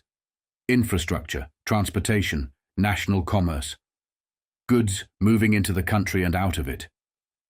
The bloodstream of legitimate trade taxed by illegitimate power. Then came another look at the restaurant and nightclub business on March 18th. Federal and local investigators, aided by the state liquor authority, were probing at least 24 clubs and restaurants for hidden mob ownership. The reporting said the real owners were tied to the Rastelli and Tramunti families, with the profits skimmed in untaxed cash while frontmen carried the licenses. But the method again reached into Gambino's world through force and muscle. The murdered club owner Robert Wood had alleged in a letter before his death that a Gambino soldier had moved in on his Greenwich Village nightclub, extorting $4,000 plus $400 a week, planting mobmen on the payroll and turning fear into ownership. Again, the same system. The state license in one name, the business in another man's hands, the books cleaned for the outside world, the real profits skimmed off the top, the owner slowly becoming an employee inside his own place. By now, the whole criminal economy around Gambino was starting to look like one long row of mirrors. Different industries, same structure. Garbage, docks, labor, airport cargo, clubs, funeral homes, trucking. It was always the same principle. Use legitimacy as cover. Use fear as leverage. Keep ownership indirect, and let the violence stay just far enough in the background to do its work without ruining the business. On March 19th, one of the most direct profiles yet of Gambino appeared, and it tried to capture the central truth investigators were now pushing, that his power was not simply underworld glamour or old-fashioned rackets. It was labor power, transportation power, food supply power, airport power, the ability to stop things, to interrupt the movement of fuel, cargo, meat, and trucks. That was what made him uniquely dangerous. The first truly knowledgeable labor man, as the article put it, ever to sit at the top of the commission's world. The man who could strike not only through violence or gambling, but through the industrial and transportation complexes that kept the metropolitan region alive. That description was important because it explained why Gambino mattered more than many of the old headline gangsters. Albert Anastasia had been terror. Genovese had been command. Costello had been politics. Gambino, in the eyes of investigators, was integration. He joined the underworld to the economy in a quieter, more durable way. That was why his power could look small and almost harmless on the surface, while running so deep underneath. Then, on March 24th, the blow finally landed in public form. The FBI arrested Carlo Gambino himself on conspiracy charges tied to a planned $6 million armored car robbery. The holdup never took place. But the government said the conspiracy had been real, that Gambino's role was to provide cars for the robbery and a way to dispose of the money afterward. The key co-conspirator was John J. Kelly, a veteran criminal who had become an informer and now placed Gambino inside the plot. That arrest mattered beyond the charge itself, because despite the long dossier, despite the decades of official suspicion, despite the deportation proceedings, and the constant public identification as a top boss, Gambino had remained almost untouched in practical terms. One prison sentence long ago for an illegal still, a handful of mostly bootlegging arrests, endless hearings avoided through illness, endless files without a decisive criminal conviction. The myth of invulnerability had lived precisely because so many people had known what he was, but so few had made him answer for it. Now the FBI had put its hands on him, not for labor corruption, not for gambling, not for narcotics, for a robbery plot of all things, an armored truck, interstate transportation of stolen property, a conspiracy case built not on spectacle but on planning, cars, money disposal, informant testimony. It was almost strange in its simplicity. The overlord of organized crime, known as the boss of bosses, taken in on a robbery conspiracy. But that was part of what made it dangerous. Because the case did not have to capture the whole empire to hurt it. It only had to do one thing: put the top man in the dock and show the underworld that he could be reached. Gambino posted bond, of course. He was still Gambino. Still the old stowaway from Palermo with the cheap clothes and the expensive reach. Still the man whose annual July 4th gatherings drew top mob figures to Long Island. Still the man Valachi had placed inside the 1957 conspiracy to remove Anastasia and rise over the family. But the arrest changed the atmosphere. Once the old man is arrested, the myth changes. By March 28th, the Justice Department and the strike force were already trying to shape the meaning of the moment. They said the cases against Gambino, Colombo, Sonny Franzese, Jimmy Plumeri, and other major figures, taken together with prosecutions elsewhere, were producing heavy impact. Not a crippling blow in isolation, but turmoil. The shattering of the idea that bosses were untouchable. More witnesses, they hoped, might now come forward. That was the larger war as March closed. Not one perfect case. Not one single prosecution that destroyed the hierarchy. Something more dangerous to the old order than that. Accumulation and symbolism. The old king had been named too often, described too clearly, and finally arrested. His soldiers had turned up in heroin cases. His funeral home shadows had surfaced in narcotics testimony. His dock people were under pressure. His carting people were under pressure. His airport people were being named in national reports. His underboss was being examined as heir and disciplinarian. His consigliere was taking the fifth. His associated businessmen, labormen and enforcers were appearing in courtrooms from Brooklyn to Westchester to California. And yet the structure was still standing. That was the tension at the end of March 1970. Carlo Gambino had never looked more exposed, and still he had never looked more central. The state was coming at him from every direction now. Robbery plots, labor cases, waterfront hearings, narcotics, tax probes, carting, airport intelligence, grand juries, legislative committees, strike forces. But the very need for so many different approaches also revealed the problem. This was not one racket. It was an empire of overlapping businesses, relatives, fronts, and loyalties.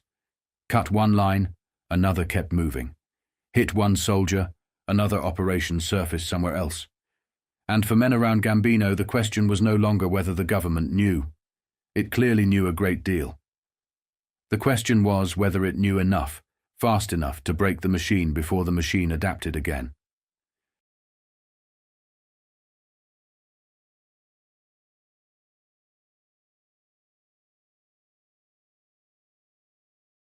By April 1970, the walls were tightening around Carlo Gambino from every side, but he was still standing. That was the fact that mattered. Not that the government was coming after him. By then everybody knew that. The Justice Department, the FBI, the strike forces, the state crime commissions, the grand juries, the newspapers, they were all moving in. The real question was whether any of it could actually break the structure before the structure adjusted again.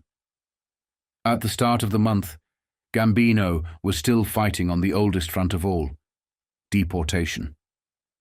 The government had been trying to send him back to Italy for years, and now the case had reached the Supreme Court. It was the same old issue, dressed in legal language but simple underneath. Carlo Gambino had entered the United States in 1921 as a stowaway. He was never naturalized. The government said that was enough. It had been enough for a special inquiry officer in 1966, enough for the Board of Immigration Appeals, enough for the Second Circuit. Now Gambino wanted the highest court in the country to stop the process once and for all. His argument was classic Gambino, technical, patient, built around a narrow opening in the law. In 1935, he had gone to Montreal trying to regularize his status under the old practice that sometimes let compromised aliens leave, obtain a visa, and return with permanent residence. He was denied the visa, but allowed back into the country the same day. Gambino's position was that once he left the United States, the slate had been wiped clean, and the government could no longer use the original 1921 entry against him. He also argued that the deportation proceedings had been used to squeeze information out of him about his record, his business, his associates, Appalachian, and years of tax returns, information the government had failed to force from him elsewhere. It was the same dance again. The state trying to reduce Gambino to an illegal alien, Gambino insisting he was something the government could not handle so simply. For 13 years they had been trying to move him out. For 13 years, he had remained exactly where he wanted to be. The next day, the pressure widened. Joseph Colombo was indicted on income tax charges. Another Mafia boss dragged into court on paper, numbers, filings, and undeclared money. The federal campaign was no longer focused on one family or one racket. It was becoming a broad attack across the entire upper structure. Gambino had already been arrested in March. Now Colombo was hit. One boss after another. That mattered because it changed the air inside the underworld. When the government starts moving on multiple heads at once, it sends a message to every man underneath. Nobody is outside the frame anymore. That same atmosphere reached Las Vegas, where Alex D'Alessio, one of the Staten Island D's, once listed in official files as a member of the Gambino family before shifting over to the Genovese side, was arrested on a simple registration violation. The charge itself was minor. He had failed to register as a felon. His companion was charged under a vagrancy law. But the significance was elsewhere. The old names were showing up everywhere now. New York, Staten Island, Vegas, Florida, New Jersey, Miami. The same people, the same lineages, the same brothers and cousins and old soldiers moving in and out of gambling centers, under surveillance, under scrutiny, under the kind of attention that once would have been reserved only for the loudest men. By April 4th, the newspapers were saying in plain language what had been clear for years. Carlo Gambino was still there because the machinery of justice moved slowly, and he knew exactly how to exploit that. The editorials called him grandfatherly, courtly, soft-looking, almost harmless in appearance. Then they laid out the rest: illegal entry, 4 decades of arrests, Senate identifications, labor racketeering, narcotics connections, gambling, loan sharking, appeals, delays, bad hearts, that somehow flared only when hearings approached. They were no longer asking whether he existed. They were asking how a man so openly known could still be free. That was dangerous in its own way, because once the public begins to see a man not just as a criminal, but as proof of institutional failure, prosecutors come under a different kind of pressure. Gambino had survived for years on delay, technicality, and the inability of the state to convert knowledge into punishment. But April 1970 was turning his survival into a public embarrassment.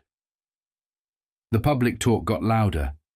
Some editorials even floated the idea, however crudely, that there ought to be a most wanted list for the actual leadership of the Mafia. Start with the top men and work downward. The language was blunt, even reckless, but it reflected something real. Street crime was visible. Mafia crime was not. Yet the hidden crime was deeper, richer, and more corrosive. Illegal gambling, narcotics, prostitution, loan sharking, stock manipulation, labor corruption, business infiltration. That was the true architecture of organized crime, and by now Gambino's name sat at the top of it in the public mind. Then the federal side moved again. By April 5th, the law enforcement interpretation of recent events was becoming coordinated. Officials were openly saying that the cases against Gambino, Colombo, Sonny Franzese, Jimmy Plumeri, and others were creating turmoil, not because any single indictment would cripple the Mafia, but because together they were starting to crack the old myth that bosses could not be reached. That mattered. The myth had always been one of the family's strongest protections. A soldier might go to prison, a capo might get indicted, a runner or collector might disappear, but the bosses were supposed to remain above the weather. Once that illusion starts breaking, discipline gets harder. Witnesses grow bolder. Rivals start calculating. Politicians and businessmen who once felt protected begin to step back. That same week, the pressure moved into politics again. The Joint Legislative Committee on Crime was preparing to question Justice Mitchell Schweitzer and Brooklyn Democratic leader Meade Esposito. The subjects were different, but the underlying issue was the same: influence. Esposito had been accused of helping secure a large unsecured loan for a cousin of Anthony Scotto, the waterfront labor figure long identified by the Justice Department as a Gambino captain. The country club tied to that loan had become known as a mob meeting place. Morgenthau made the accusation publicly.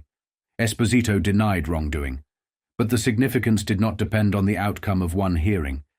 It lay in the pattern. Scotto again. Waterfront money again. Loans again. Politics again. A Brooklyn power broker again. The same narrow zone where labor, banking, local politics, and organized crime blurred into one another. When Esposito finally appeared, he said little afterward. Private session. Under oath. No comment. That too was becoming part of the ritual. The public knew enough by then to understand silence. The editorials kept pounding the same point.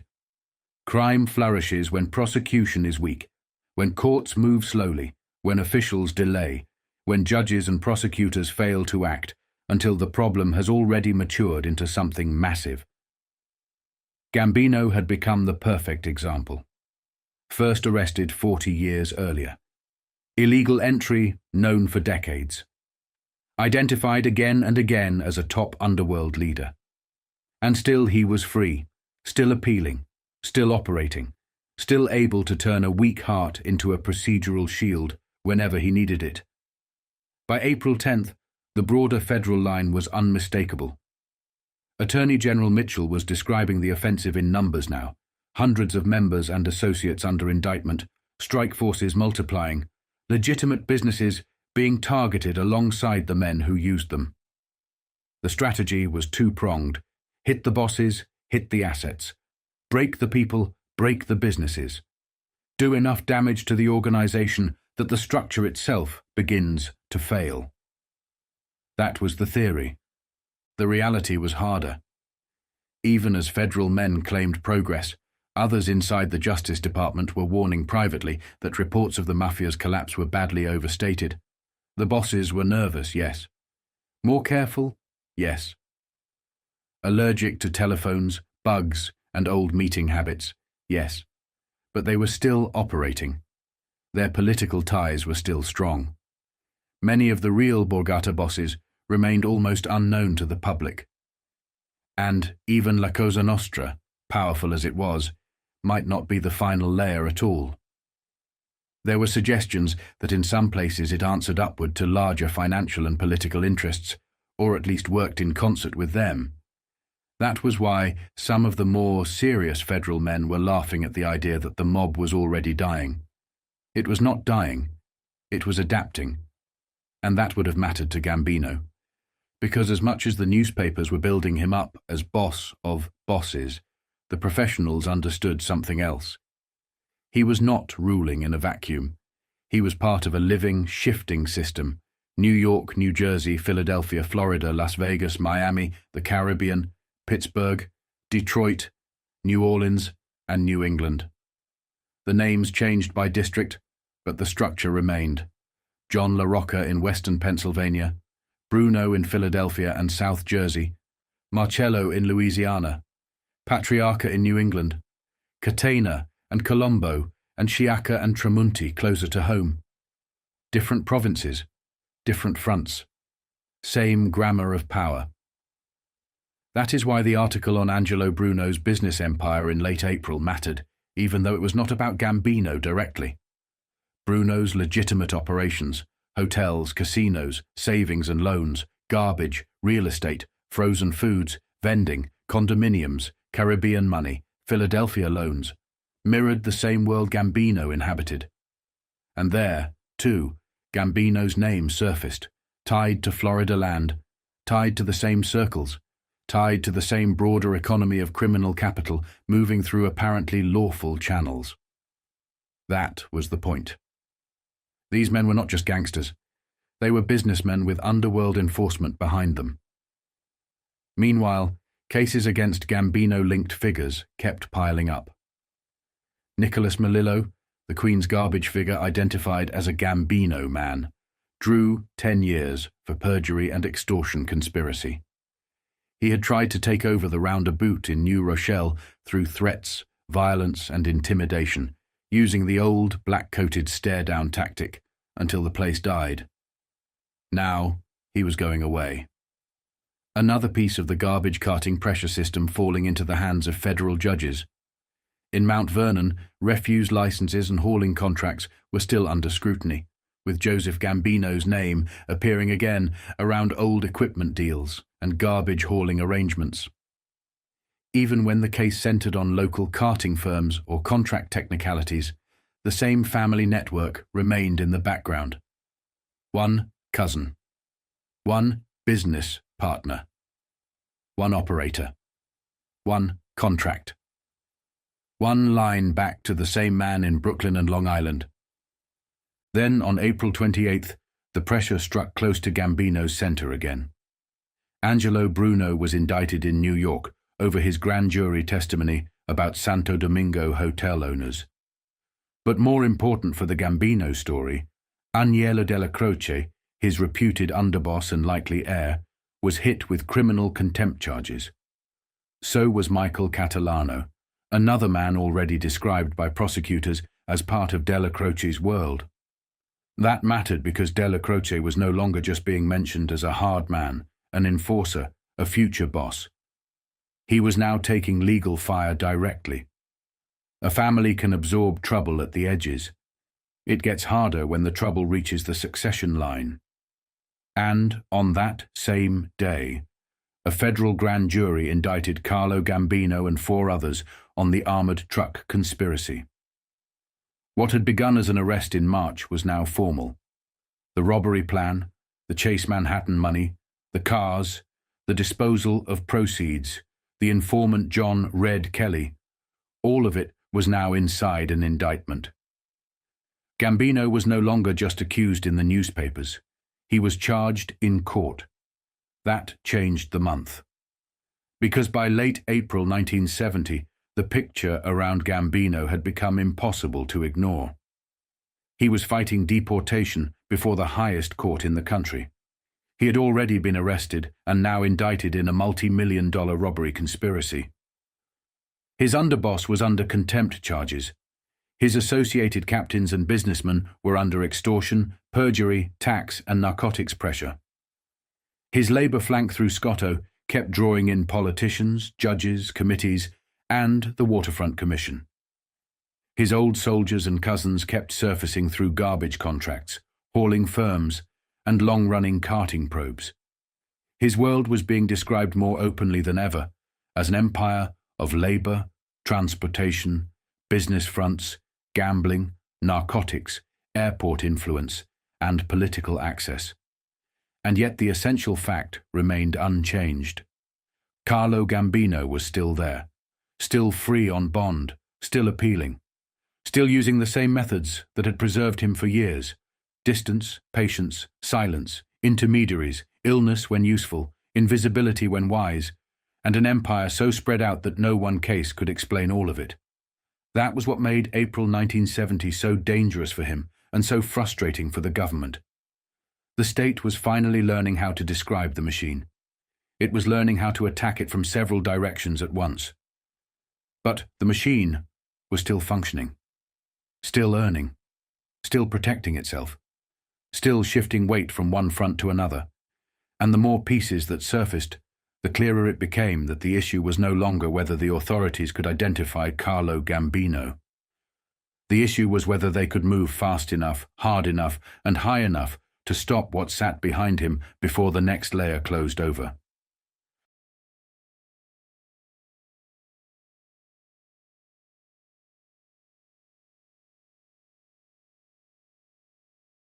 By May 1970, Carlo Gambino was no longer just under pressure. He was under concentration. The separate lines of attack that had been building through the winter were now beginning to tighten into one sustained offensive. Federal indictments, state grand juries, labor probes, airport legislation, business infiltration stories, contempt sentences for captains, public testimony, secret hearings. The point was no longer simply to prove that the Mafia existed. That argument was over. The point now was to show how it lived, how it earned, how it protected itself, and how far upward its power really went. At the center of that picture sat Gambino. On May 1st, the armored car case hardened. Carlo Don Carlo Gambino, already arrested in March, now stood formally indicted on federal charges of plotting a $6 million armored truck hijacking. The case had moved beyond rumor and beyond the theatrical moment of the arrest. Now it was on paper, in the language that mattered: an indictment, co-defendants, maximum penalties, fugitives, bench warrants. Maurice Pro-Lerner, a convicted gangland killer, was among those charged. Frank Meli was in it. Louis Minocchio and Frank Vendituolo were missing and wanted. The government's theory was simple. This was not a random street robbery. It was a planned major score, and Gambino was positioned at the top of it. That was important. Because Carlo Gambino had survived for decades by avoiding precisely this kind of clean public line between his name and a specific federal crime. The state had always known what he was. The press had always described what he ruled. But there is a difference between being identified as a boss and being indicted in a robbery conspiracy. One is atmosphere, the other is exposure. And in May, the exposure kept widening. Victor Riesel, who had followed labor racketeering and organized crime closer than most, was now writing openly that the old fantasy that no single Mr. Big existed in organized crime belonged in a wax museum. According to the federal men he was talking to, there were now two real centers of power: Carlos Marcello in the south and Carlo Gambino in the northeast. Two bantam-sized, brutal multimillionaires, rich beyond ordinary criminal measure, tied not just to vice, but to land, construction, labor, and the hidden framework beneath major industries. The point Riesel drove home was not just that Gambino was powerful. It was that he was powerful in the modern way, through unions, infrastructure, and business penetration. He was not merely a gangster. He was a labor and combination man. That would have mattered deeply inside the Gambino world, because that was how the real bosses saw themselves, not as headline murderers, as administrators of pressure, men who could move freight, stop strikes, settle disputes, direct skims, place silent partners into business deals, and make the legitimate economy bend without ever having to shout. Riesel even pointed to the man waiting behind Gambino. Agnello della Croce, the underboss, the hard inheritor, the one who had known Albert Anastasia and moved comfortably through the same coalition world of Meyer Lansky and Santo Trafficante. That was a warning inside the reporting itself. The government was no longer looking only at the old man. It was looking at the succession line, and it was doing so in public. By mid-May, William Lynch, the Justice Department official running the strike force effort, was openly admitting the scale of the task. Staggering, he called it. That was the word. Staggering. Not because the state lacked names, or because it lacked suspects, or because it lacked broad understanding. It was staggering because organized crime had spread itself across too many businesses, too many jurisdictions, too many fronts. And then came the question that the paper started asking with renewed force. If the government really meant what it said, why had it not fully used the simplest weapon available against men like Gambino, Russ Bufalino, and Carlos Marcello? Deportation. The argument was devastating because it was so obvious. Gambino had entered the country illegally. Bufalino had admitted his own fraudulent claim to native birth. Marcello had been physically deported once and returned illegally. Yet, there they all still were. Running provinces, arguing appeals, building empires, deferring and delaying. That line of criticism mattered because it sharpened the public sense of how extraordinary Gambino's survival had become. Here was a man openly treated as the ruling gangster in America, and still the state could not even send him out of the country. That was turning him from a criminal into a symbol. And symbols attract pressure. Then, on May 15th, Gambino appeared in federal court and pleaded innocent in the armored truck case. Nothing dramatic on the surface. A plea, Bond continued, the machinery moving forward. But it mattered for the same reason all these moments mattered. Carlo Gambino was now repeatedly being forced to show up in the formal world of law, not just in hearsay, not just in committee charts, in actual proceedings. A man who had spent years using illness to avoid subpoenas and hearings was now being booked, arraigned, and ordered into court as an alleged conspirator in a major federal robbery plot. And the government had done exactly what it wanted to do. It had made him come in before he could whip up one of those perennial heart attacks that always seemed to arrive when testimony or deportation became inconvenient. At the same time, the attack on his captains and lieutenants continued. James Failla, a Gambino captain from Staten Island and a business agent for the Association of Trade Waste Removers of Greater New York, was sentenced to 30 days in Nassau County Jail for refusing to answer grand jury questions. That was a small sentence compared with the scale of the organization, but the importance was elsewhere. Failla was not being pursued for some old gambling bust or stray street charge. He was being hit in connection with garbage, trade waste, and organized crime investigations into legitimate business fronts. That was the pattern repeating again.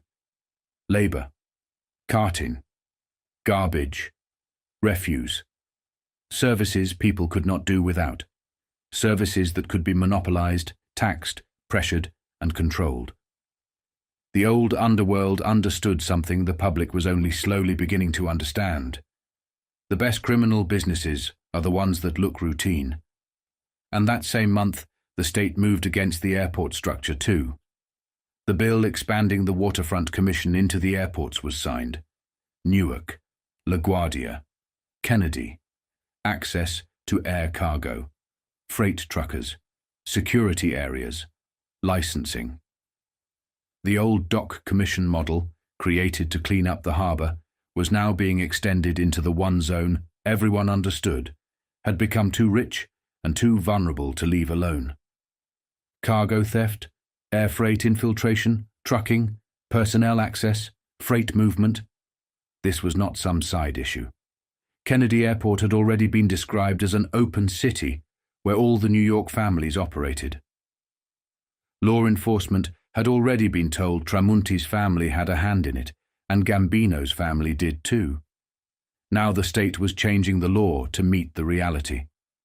That was a major shift, because it meant the government was beginning to move not only on people, but on environments, on the places where organized crime lived best. The airport was one of them. The docks were another. If Gambino's power rested in moving goods, controlling access, and taxing the bloodstream of legitimate commerce, then expanding authority at the airports was not just reform. It was a direct move against the ecology in which his empire thrived. Then came the broader, financial picture. Charles Grutzner was now writing that organized crime either owned or held decision-making influence in 50,000 businesses across the country. 50,000. Even if the number was conservative, the implication was staggering. The yearly revenue estimate ran to $30 billion, with net profits somewhere between $7 and $10 billion. And where did those profits come from? Not only the old classics, gambling and loan sharking, but from a wide and impressive variety of industries. That was the line that mattered. The underworld did not survive because it was good at vice alone. It survived because it knew how to insert itself into business. And once again, Carlo Gambino's name surfaced where it almost always surfaced when business and labor crossed. SGS Associates, the so-called labor relations firm used in a Chrysler building strike in 1960, was now publicly identified as having taken its G from Carlo Gambino. The same Gambino who later turned up around Progressive Drug, where a legitimate company was bled dry after a switch from a reputable AFL-CIO union to a crooked labor arrangement. Grutzner's point was not subtle. The syndicate entered business through labor pressure, through sweetheart contracts, through pension fund deals, through trucking and airport theft, through businessmen willing to trade substandard contracts for underworld help. And when those businessmen later found themselves trapped, milked, or ruined, they almost never came forward early enough to stop it. That observation cut straight to the heart of the Gambino method. He did not need every businessman to fear him. He needed just enough of them to deal with him, to think they could use the underworld for one contract, one strike, one union problem, one shipment, one loan, one quiet arrangement. By the time they realized what they had invited in, the ownership had already changed in everything but name. That was how Gambino's strength spread so far with so little public noise. And by May 1970, prosecutors were finally trying to build cases that matched that reality. They were no longer content with treating organized crime as a set of isolated crimes. They were trying to see it as an economic system. The strike forces were now in city after city, with more planned. New Orleans for Marcello, New York for Gambino, other districts for the lesser-known but still powerful Borgata bosses the public had barely heard of. The younger prosecutors, as Riesel noted, were different from the old breed. They did not carry the same political debts. They were not trying to maintain arrangements. They were trying to break them. Still, the machine was far from broken. That was the hard truth beneath all the headlines. Even while Gambino stood indicted, even while captains were being jailed for contempt, even while airport legislation was changing, even while the Justice Department talked about hundreds of indictments and a two-pronged attack on men and assets, the Cosa Nostra remained rich, structured, and adaptable. The men close to the investigations knew it. They laughed privately at the idea that the mob was finished. It was nervous, yes. Disturbed, yes. But it was alive, healthy, wealthy, Still collecting, still infiltrating, still calling in political favors, still operating through fronts and relatives and labor men and brokers and businessmen who thought they could do a deal with the devil and walk away clean. And in that still living system, Carlo Gambino remained the critical figure in the Northeast. Not because he shouted the loudest, not because he killed the most, not because he had the flashiest image, because he sat where too many lines met. Garbage, airports, docks, labor, carting, drug company labor switches, freight, waterfront firms, Teamster-adjacent structures, silent partners, country clubs, freight access, construction and food flow. That was his map. That was why every new hearing seemed to circle back to him, even when it began somewhere else. By the end of May, the shape of his problem was clear. The government had not yet broken Carlo Gambino, but it had done something more dangerous than that. It had begun describing him correctly, as a combination man, a labor boss without the title, a transportation boss without the trucks in his own name, a businessman whose genuine business was hidden inside other men's businesses, a regional ruler whose authority extended because other bosses needed him to arbitrate, a man who looked small, frail, and almost unimportant until you began tracing what moved when he lifted a finger. And once the state begins to understand a man at that level, the danger changes. It is no longer just whether he can beat a case. It becomes whether the entire world he built can survive being named piece by piece.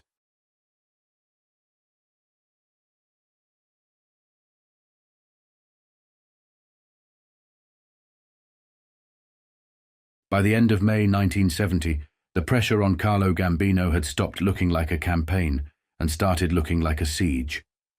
The federal indictment was already there. The armored truck plot had moved from accusation to formal charge. Gambino had stood in court, pleaded not guilty, and walked back out on bond. The deportation case was still alive. His captains were being dragged before grand juries. His labor people were under scrutiny. His airport people were being named. His underboss was already being watched as the man who might have to carry the whole structure if the old boss ever slipped. And now another front was opening, one that fit perfectly with the way the Gambino world actually worked. The mail, not the glamorous side of organized crime, not the old legends of bootlegging or murder, something quieter, more modern, more efficient. The theft of flow, the theft of movement, the theft of the ordinary channels that respectable America trusted without thinking. That was where the real money was. According to the reporting, infiltration of the postal system was costing tens of millions a year, with law enforcement and industry estimates placing the mob's take from mail theft and fraud north of $70 million annually. That was not street money. That was system money. Credit cards, stocks, cash, money orders, jewelry, securities, airline tickets, negotiable paper. The sort of valuables that moved invisibly through sacks, pouches and routes every day, while most people still thought of the mail as something sacred, something neutral, something beyond the reach of ordinary thieves. The Mafia understood better. It always understood better. If freight moved, it could be stolen. If value moved, it could be intercepted. If men with low wages and high debts handled it, they could be compromised. If a system depended on routine, it could be infiltrated. That was the principle again, the same principle that had built power in garbage, carting, docks, trucking, freight, labor, and airports. Mail was just another bloodstream, another stream of goods and paper that could be tapped if you had the right men in the right places. And the names surfacing in those stories told you exactly how close this world ran to the families. In Brooklyn, Frank P. Sagis, a mail carrier, was identified as a major supplier of stolen credit cards to members of the Joseph Colombo family. He was said to work through Nicholas de Bias and through soldiers and associates tied to the Colombo side. That mattered in itself, But the larger significance lay elsewhere. These were not random postal thefts by desperate clerks acting alone. These were structured relations, postal workers meeting mob men in bars and luncheonettes, supplying cards, feeding rings that could turn a few envelopes into hundreds of thousands in fraudulent purchases. That was one family. Then the article moved into the Times Square and Grand Central post offices, where authorities said postal workers were stealing cards for figures tied to Gerardo Catina's world. Again the same pattern. Mail carriers paid per card. Mob profits many times greater. Airline tickets alone charged to a handful of stolen cards running to $500,000. And then the trail crossed into still other circles: Catina, Marcello, furriers, fences, airline tickets discounted to respectable customers who asked no questions because the bargain was too good to refuse. A credit card stolen by a postal worker became a plane ticket in another city. A fence made his cut. A furrier moved product. A lawyer or entertainer bought the ticket at a discount. The thing multiplied outward. That was why the losses were so hard to stop. By the time the card holder got the bill, the merchandise was gone, the ticket was used, the money was split, and the ring had already moved on. What would have mattered to Carlo Gambino in all of this was not whether one particular ring belonged to him. It was the model. Because the model was his model. Low-paid or overextended workers squeezed by debt. Loan sharks or bookmakers moving in. A first compromise, then theft, then resale through fronts or fences. Then the system becomes self-sustaining. That is how empires are built beneath the surface of ordinary institutions. Not by dramatic coups, by small corruptions repeated until a whole network is feeding off the same current. And then the story moved to Kennedy Airport, where Gambino's shadow was already heavy. That was where the real scale came into view. If the postal system was vulnerable, Kennedy was a wound that never closed. Mail pouches moving across loading ramps, securities, jewels, money orders, cash, credit cards coming off international flights. Poor airline security, open carts, unprotected routes between aircraft and post office. Too few inspectors, too much value, too much movement, too much opportunity. It was almost perfect. Robert Kudak, the former airline employee turned major mail thief, was described as perhaps the most successful of all of them. A man who knew the airport's weaknesses because he had lived inside them. A man whose thefts ran into the tens of millions. And here again, the underworld lines appeared. Authorities said Kudak had worked closely with Gambino family soldiers Carmine Lombardozzi and Arthur "Artie" Todd Tortorello, men deeply familiar with the movement of securities, stolen paper, and high-value goods. That was no accident. Because once stolen securities leave the pouch, they need handlers, they need movers, they need men who know how to launder their origins, push them through banks or brokerage channels, pledge them for loans, ship them elsewhere, or hand them to the right international intermediaries. That was sophisticated work. It sat much closer to the real center of organized crime than a simple airport snatch. And that was where Gambino's world excelled. The article even described a major securities theft at Kennedy in which figures linked to the Patriarca family in New England, the Magadino people in Buffalo, Colombo-connected fences in Brooklyn, and the Catroni organization in Montreal all surfaced around the same stolen paper. That was the old truth again. The families might have their provinces, but when high-value paper moved, the routes widened, the fences widened, the channels widened. A theft at Kennedy could end in Massachusetts, Montreal, Wall Street, Providence, or beyond.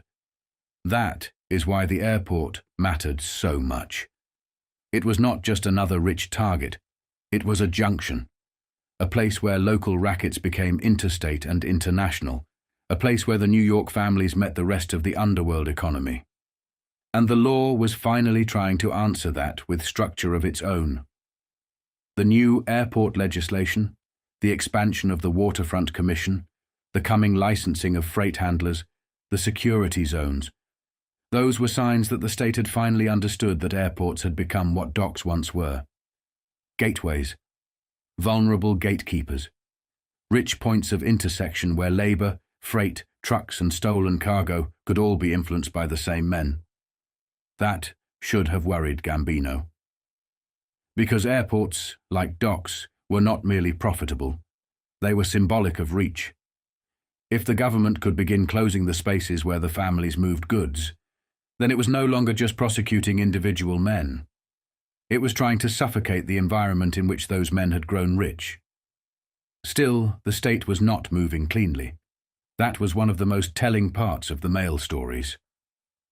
The post office's own top officials seemed reluctant to admit the scale of infiltration. Some admitted a threat but claimed no specifics. Others flatly denied any known organized crime infiltration on a bureau level.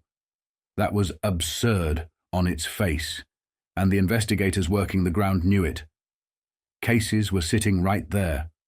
Loan sharks turning carriers into thieves, postal employees meeting mob figures in bars, records of criminal workers inside Manhattan postal stations, mail rings tied to Colombo and Katina people, thieves too frightened to cooperate because they knew the mob would smash their heads if they talked.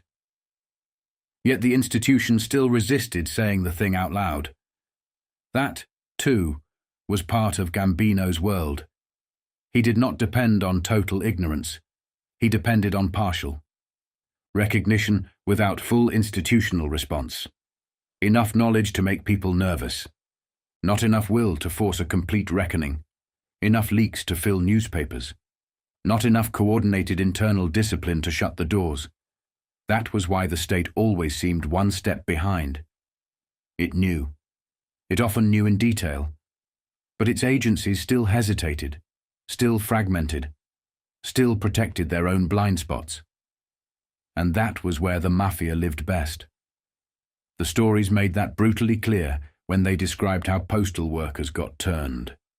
Not as cartoon crooks, as men in debt, men with families, men with gambling habits, men borrowing from sharks because wages were low and bills were high. Once they took the first loan, they were finished. From there came the demand: steal cards, steal pouches, remove envelopes, hand them over. The underworld knew the human mechanism as well as it knew the physical one. Again, that would have been familiar territory for Gambino, because loan sharking was never just a business. It was a recruitment system, a trap, a way of manufacturing leverage inside institutions you could not openly control. The same pressure that could force a small businessman into giving up. Part of his company could force a mail carrier into feeding stolen cards to a crew. Different scale, same method. And then the final piece landed. The airport truck held up. A Pan Am truck carrying $217,500 was robbed at Kennedy, and almost immediately the driver himself was accused of helping stage it. The theory was as old as organized theft itself. Slow the truck where it should not slow. Leave the rear accessible. Let the gunman in. Move to a quiet area. Drug the guard. Tie up the loose ends. Take the money. That mattered less for the cash involved than for what it showed. Even under heightened attention, Kennedy remained vulnerable because the problem was not just outside robbers, it was inside men. The same lesson as the post office, the same lesson as the docks, the same lesson as the freight terminals. Where the institution is penetrated from within, ordinary security becomes theatre. By late May 1970, all of these strands were tightening into the same larger narrative around Carlo Gambino. He was still fighting his own federal indictment, still fighting deportation, still the man described as boss of bosses in the Northeast, still the figure at the center of labor, transportation, and business infiltration stories. Still the one whose family names kept surfacing whenever freight, garbage, labor, airport theft, securities movement, or industrial coercion came under scrutiny. And now the government was learning something important. Gambino's power could not be understood simply through murders, card games, or old bootlegging files. It had to be understood through systems of circulation. The mail circulated value. Airports circulated value. Docks circulated value. Garbage and carting circulated access. Labor circulated pressure. Business fronts circulated legitimacy. Loans circulated dependency. That was the real Gambino world. A machine built not only on violence, but on circulation and interruption, on the power to touch, redirect, skim, or choke the movement of money and goods at crucial points. That is why he remained so hard to pin down. He did not need to stand at the scene of every theft. He needed to sit close enough to the channels that the profits found their way upward. And by the end of May, the state was finally beginning to see him that way. Not just as a frail old Sicilian with a bad heart and an old bootlegging record. Not just as Albert Anastasia's successor. Not just as a mafia boss, in the old theatrical sense. As a modern ruler of hidden systems. The question was whether seeing it was enough. Because the stories pouring out that spring made one thing obvious. The government understood more than it ever had, but the underworld still retained two enormous advantages. It could adapt faster than bureaucracy, and it could replace men more easily than the state could rebuild a case. Gambino himself was under fire now, yes. But men around him were still moving. His underboss was waiting. His captains were still embedded. His labor and freight worlds were still alive. His influence still reached into airports, into cargo, into the mail routes, into the businesses that respectable men used every day without realizing how much of their movement had already been taxed. That was the danger as May closed. The machine was no longer hidden, but it was still running.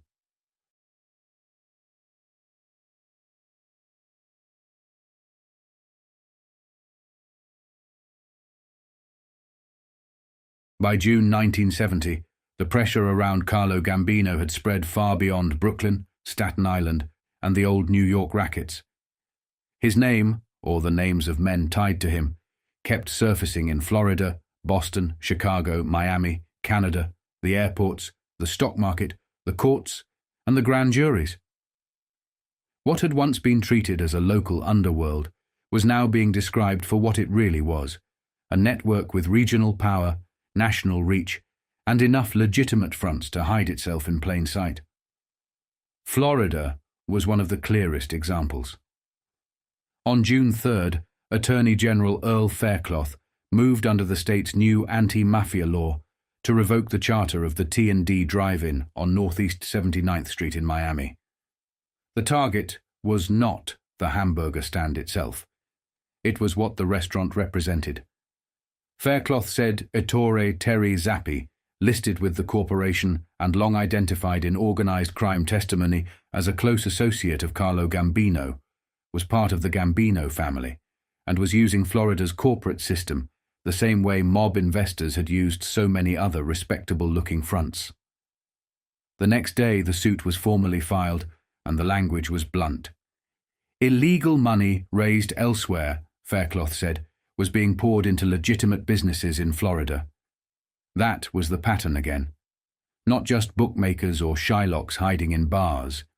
Corporate paper, incorporation records, restaurant ownership, officers who could not explain what they actually did but still drew substantial sums from the business. The underworld had long understood that Florida was not just a refuge. It was a banking ground, an investment ground, a place to cool money and spread operations under a cleaner sun. And once Zappi's name appeared in that lawsuit, the line back to Gambino was obvious. Florida was not outside his reach.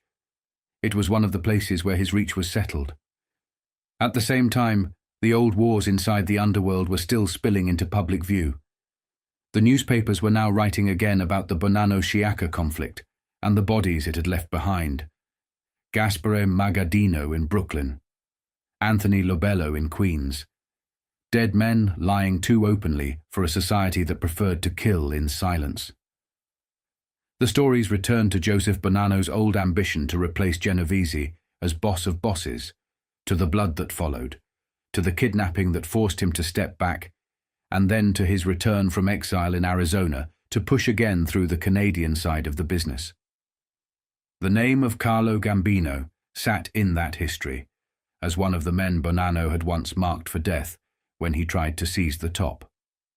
That mattered in June 1970 because Gambino's own rise was no longer being described as theory. It was being treated as settled fact.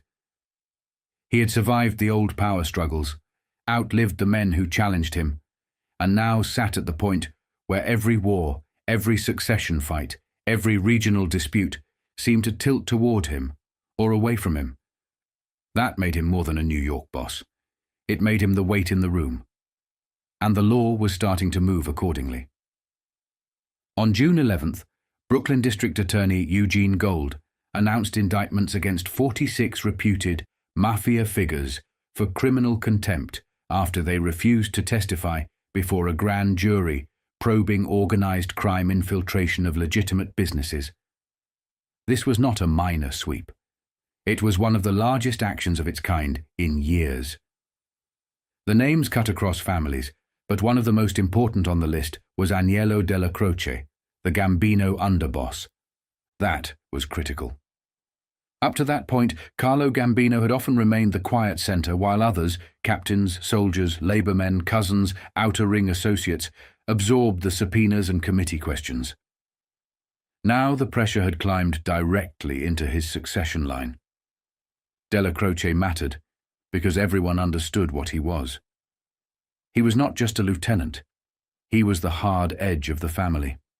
The man who could mediate, discipline, punish, and carry authority when the old man stayed out of sight.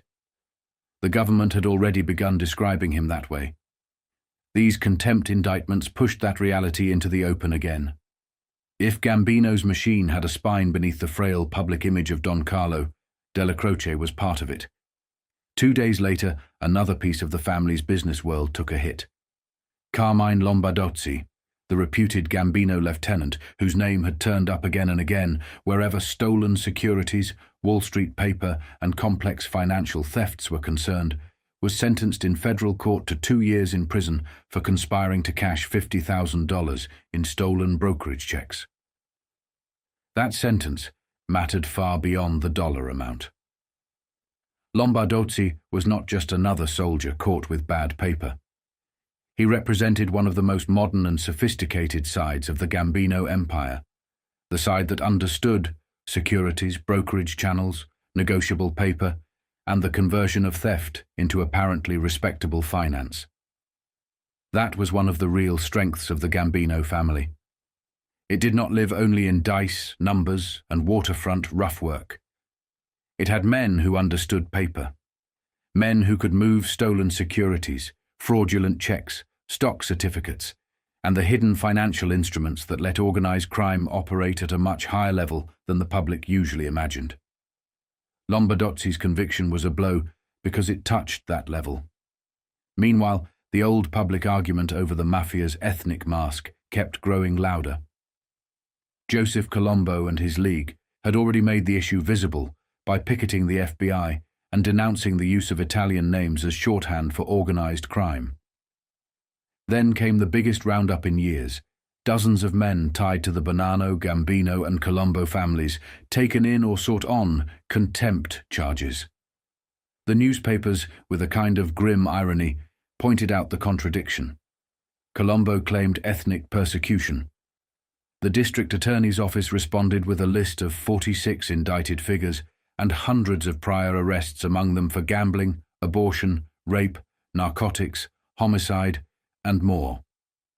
Carlo Gambino was mentioned again as the wanted boss of bosses in the New York-New Jersey area. Colombo himself was already under pressure for perjury and tax charges. Della Croce's status was uncertain. Nicholas Bianco's status was uncertain. Some of the missing men were believed dead. That was the reality beneath the rhetoric. Still, the League had served a purpose. It had given the mob a public language, a shield, something halfway respectable to stand behind while law enforcement, the press, and the courts were all trying to make the structure itself visible. Gambino would have understood the value of that immediately. Not because he needed the public podium himself. He didn't. But because every argument about prejudice blurred the simpler issue, that the law was now identifying actual networks of power inside families like his and naming the men who ran them. Then came another revealing case in federal court. Martin Goldman and Michael Catalano were on trial in an alleged extortion case tied to Patterson publisher Henry Williams III and a failed $100,000 platinum transaction. The story itself was strange enough. Williams said he had been beaten in an attempt to force money from him. Goldman answered by saying Williams was really part of a platinum swindle and that Catalano had been called to California to protect the money and the men involved. The alleged beating, Williams said, took place at the Ravenite Social Club in Little Italy. That location mattered, because the Ravenite was not just a club, it was one of the social centers around which power in Gambino's world moved. If federal court was now hearing testimony that linked a platinum scheme, Hoffman Beverages, Catalano and the Ravenite together, then the state was again getting a glimpse of how the family's business and enforcement sides overlapped.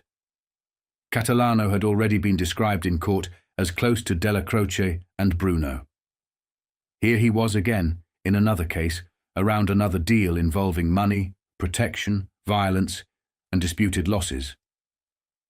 That was how the Gambino world kept appearing, in fragments that all seemed unrelated until you stepped back. A drive-in in Miami, a labor office in Brooklyn, a stock case in Manhattan, a contempt sweep in Kings County, a social club in Little Italy, a lieutenant moving brokerage paper, an underboss refusing to answer, a Canadian connection, a Florida investment, a trucking problem, a platinum deal, a judge, a politician, a waterfront company. Individually, each looked like a case. Together, they looked like an empire. That wider geography became even clearer when Canadian reporting started to surface. By mid-June, investigators north of the border were openly worried that Nixon's anti-crime push in the United States might simply be driving more underworld activity into Canada. And who turns up in that context? Paul Gambino, Carlo's brother, making repeated trips into Toronto with a family lieutenant. Men tied to old narcotics conspiracies, Hamilton and Montreal figures, cross-border check rings, gambling contacts, construction men lunching with Cotroni, Canadian mafiosi again showing off money and confidence after years of relative quiet. The report suggested something law enforcement men had long feared. When the heat rose in one country, the business did not stop. It shifted. It widened. It used the border the same way it used airports, mail routes, docks and freight lines, as another channel. For Gambino, that was not a side development. It was the essence of survival. His power had never depended on one neighborhood or one borough alone. It depended on movement. Goods, money, men, credit, stolen securities, gambling capital, narcotics channels, labor influence, trucking routes. Once that is understood, Canada stops being foreign territory and becomes what it really was to men like him, a pressure release valve and an extension of the same market. Then, on June 23rd, one of the longest-running battles of all finally seemed to end. The Supreme Court refused to hear Carlo Gambino's appeal in his deportation case. That mattered enormously. For 13 years he had fought the government's effort to throw him out of the country. He had argued the Montreal re-entry. He had argued abuse of the deportation process. He had argued, delayed, and maneuvered through every available channel. Now the highest court had refused to save him. The 1966 deportation ruling stood. And yet even here, the story was not simple, because the law still had to obtain a travel document from Italy and secure Italy's agreement to take him. That was the perfect ending to the deportation saga up to that point. Gambino loses in theory, but the practical problem remains. The legal road ends, but the administrative road stretches on. Even defeat had a corridor in it. That was Gambino's gift to himself over decades. Delay, extension, procedural space. One more step after the last step. And even as that defeat was becoming public, another case broke in Miami involving stolen American Express stock. David Iacovetti was arrested. So was William Dentamaro. Barry Lipsky, a broker, was picked up too. One of the names mattered especially. Iacovetti was already tied to T&D Drive-In with Ettore Zappi, the same T&D operation now under attack in Florida under the anti-mafia law. So there it was again. Florida, stocks, brokers, stolen securities, organized crime figures, and a business already linked back to a Gambino family associate. The same overlap, the same architecture. Legitimate front, illegitimate capital. Financial paper moving through respectable channels. Organized crime not at the edges of the market, but inside it.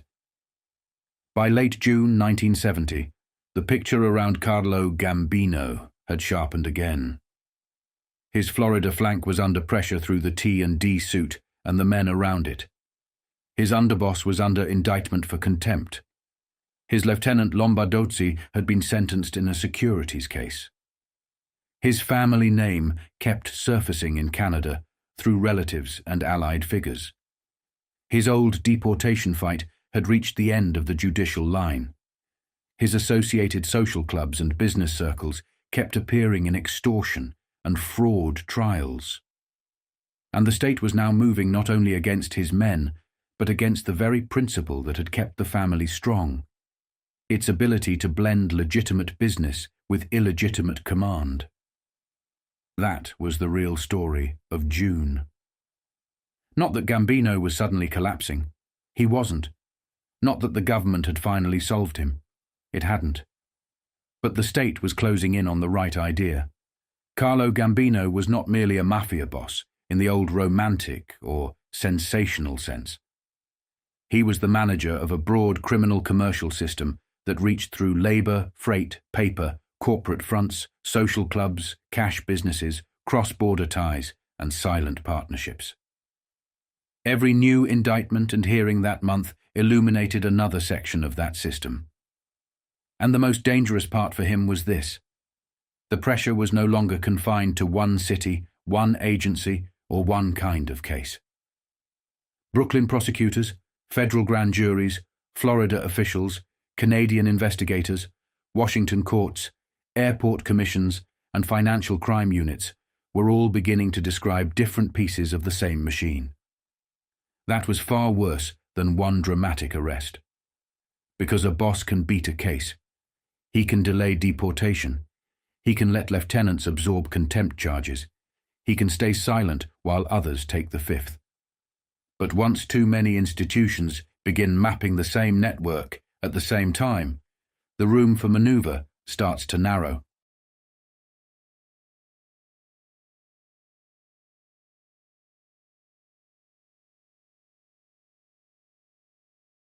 It may have looked from the outside like J. Edgar Hoover had finally woken up. Indictments were coming. Hearings were multiplying. Grand juries were moving. Newspapers were printing names that for years had lived only in whispers, bureau files, and Senate testimony. But men at Gambino's level did not judge power by headlines. They judged it by results. And from where they sat, one fact still mattered more than all the noise. Nixon was in office. And in that world, that meant the door was not shut. It meant the game was still playable. Nixon still moved comfortably around men like Tony Provenzano. Teamster money still flowed. Political money still flowed. The larger structure, organized crime, labor power, corporate influence, political corruption, the military-industrial nexus tightening its hold on American life, had not been broken. If anything, it was expanding. The old underworld did not see the late 1960s and early 1970s as a moral reckoning. It saw a power vacuum opening after Dallas, after Robert Kennedy, after Martin Luther King Jr., and it moved the way power always moves, into the gaps. That was the real lesson men like Carlo Gambino took from the moment. The Kennedy years had brought heat. Valachi had brought exposure. Robert Kennedy had forced the government to name what it had spent years denying. But by 1970, 6 months into the year, the men at the top could still look around and see something else. Marcello was still there. Trafficante was still there. Lansky was still there. Gambino was still there. Colombo was still there. The higher Genovese leadership was still there. The newspapers were a problem. The courts were a problem. The committees were a problem. But the system itself had not collapsed. It was still functioning. And to men like Gambino, that meant Hoover had not truly won anything. Hoover himself was part of that same decaying order. He was still there, still powerful, still feared, still boxed in by his own history and by the compromises that had accumulated around him over decades. The old social and political circles, Roy Cohn, Cardinal Spellman, the Al Smith dinner world, the memorial banquets, the private tables where politicians, churchmen, fixers and men from the shadows could still occupy the same room without ever speaking plainly. Those networks had not vanished. They had simply moved deeper into the American structure. Gambino understood that. He understood that public pressure and private power were two different things. So, deportation never truly frightened him. He would always play the same role: the frail old man, the weak heart, the ailing immigrant, the soft-spoken grandfather in cheap clothes, the man too sick to appear, too delicate to travel, too close to the grave to be pushed much further. It had worked before and would work again. Men in his world knew he intended to use that mask to the end, and for a long time it worked exactly the way he wanted.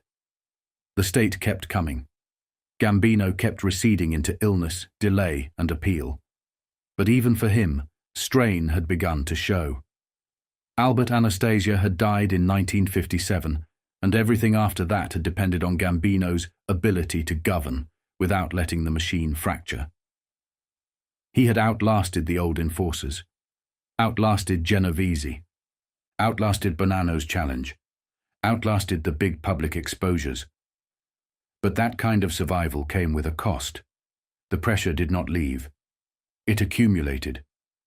And as the years passed, the men closest to Gambino could feel that the burden was getting heavier. The old right hand was gone. The old balance was harder to keep.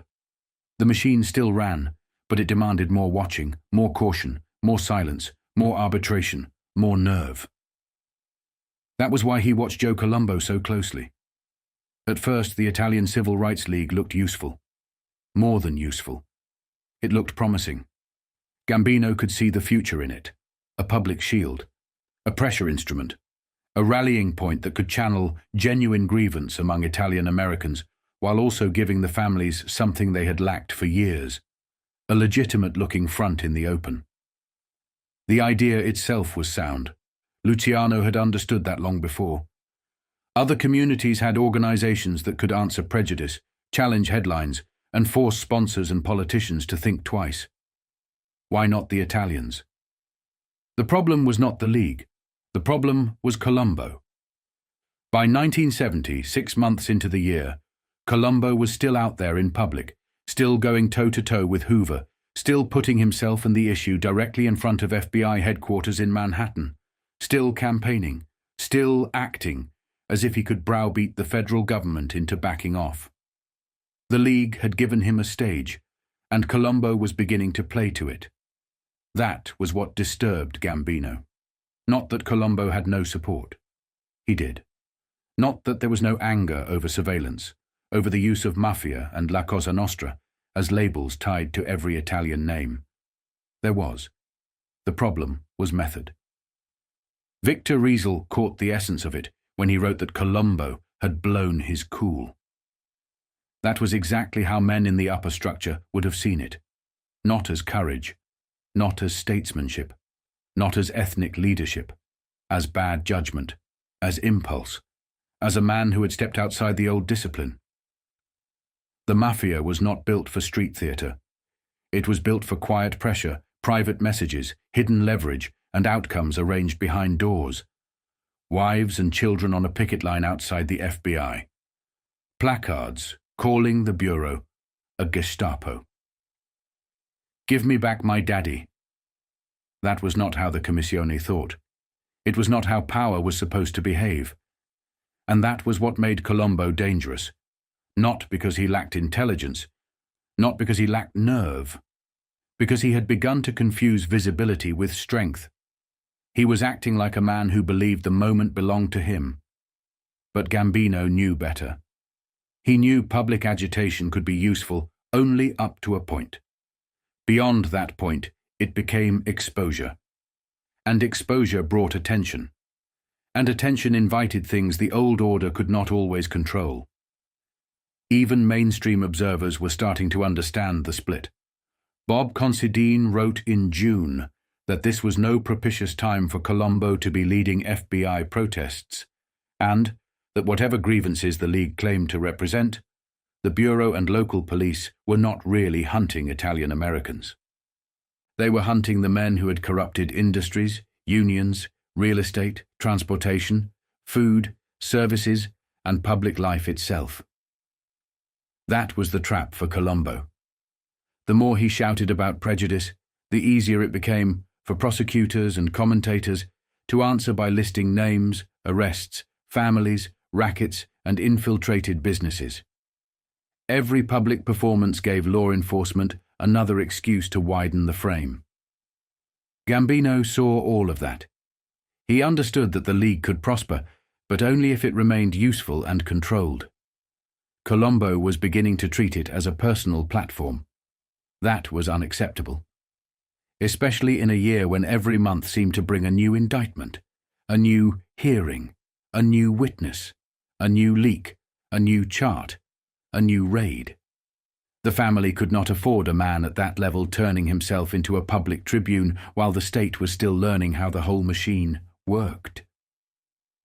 And there was another problem beginning to rise behind all of it. Joey Gallo. Gambino was too experienced to ignore that kind of movement. Men like Gallo did not just return to the streets, they returned with implications. Energy, unfinished scores, new alignments, new possibilities. The old order disliked unpredictability more than almost anything else. Colombo was already disrupting the balance from one direction. Too public, too emotional, too visible. Gallo represented disruption from another direction. Young, unstable, theatrical in an unusual way, capable of drawing men, attention, violence, and consequences. As spring turned toward summer, Gambino kept one eye on the FBI and the courts, and one eye on his own side of the street. That was the real tension of 1970. From the outside, it looked as though the federal government was finally closing in. Hoover's men were moving. The strike forces were multiplying. Grand juries were active. The newspapers were naming bosses. The deportation case was reaching its final stage. Gambino himself had been indicted. But from the inside, the picture was more complicated. Nixon was still there. Teamster money still moved. The deeper political and corporate structures were still in place. Organized crime still had room to operate. The military-industrial nexus was tightening, not loosening. New financial abuses were beginning to flicker at the edge of the national scene. Corruption had not receded. It had spread. That was why Gambino did not panic. He watched. He adjusted. He withdrew a little further into the shadows. He let the old man mask do its work. He let others answer questions or take the fifth. He let Colombo make noise. He let the League grow for a time. And all the while he measured what mattered most.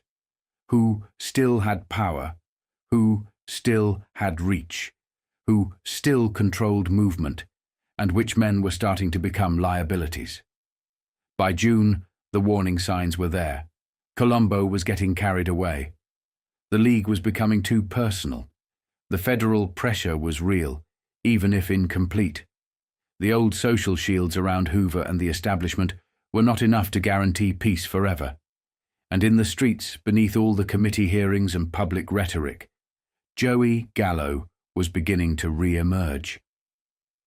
That was when the year started to feel more dangerous. Not because Gambino thought the government had finally solved him. It had not. Not because deportation suddenly frightened him.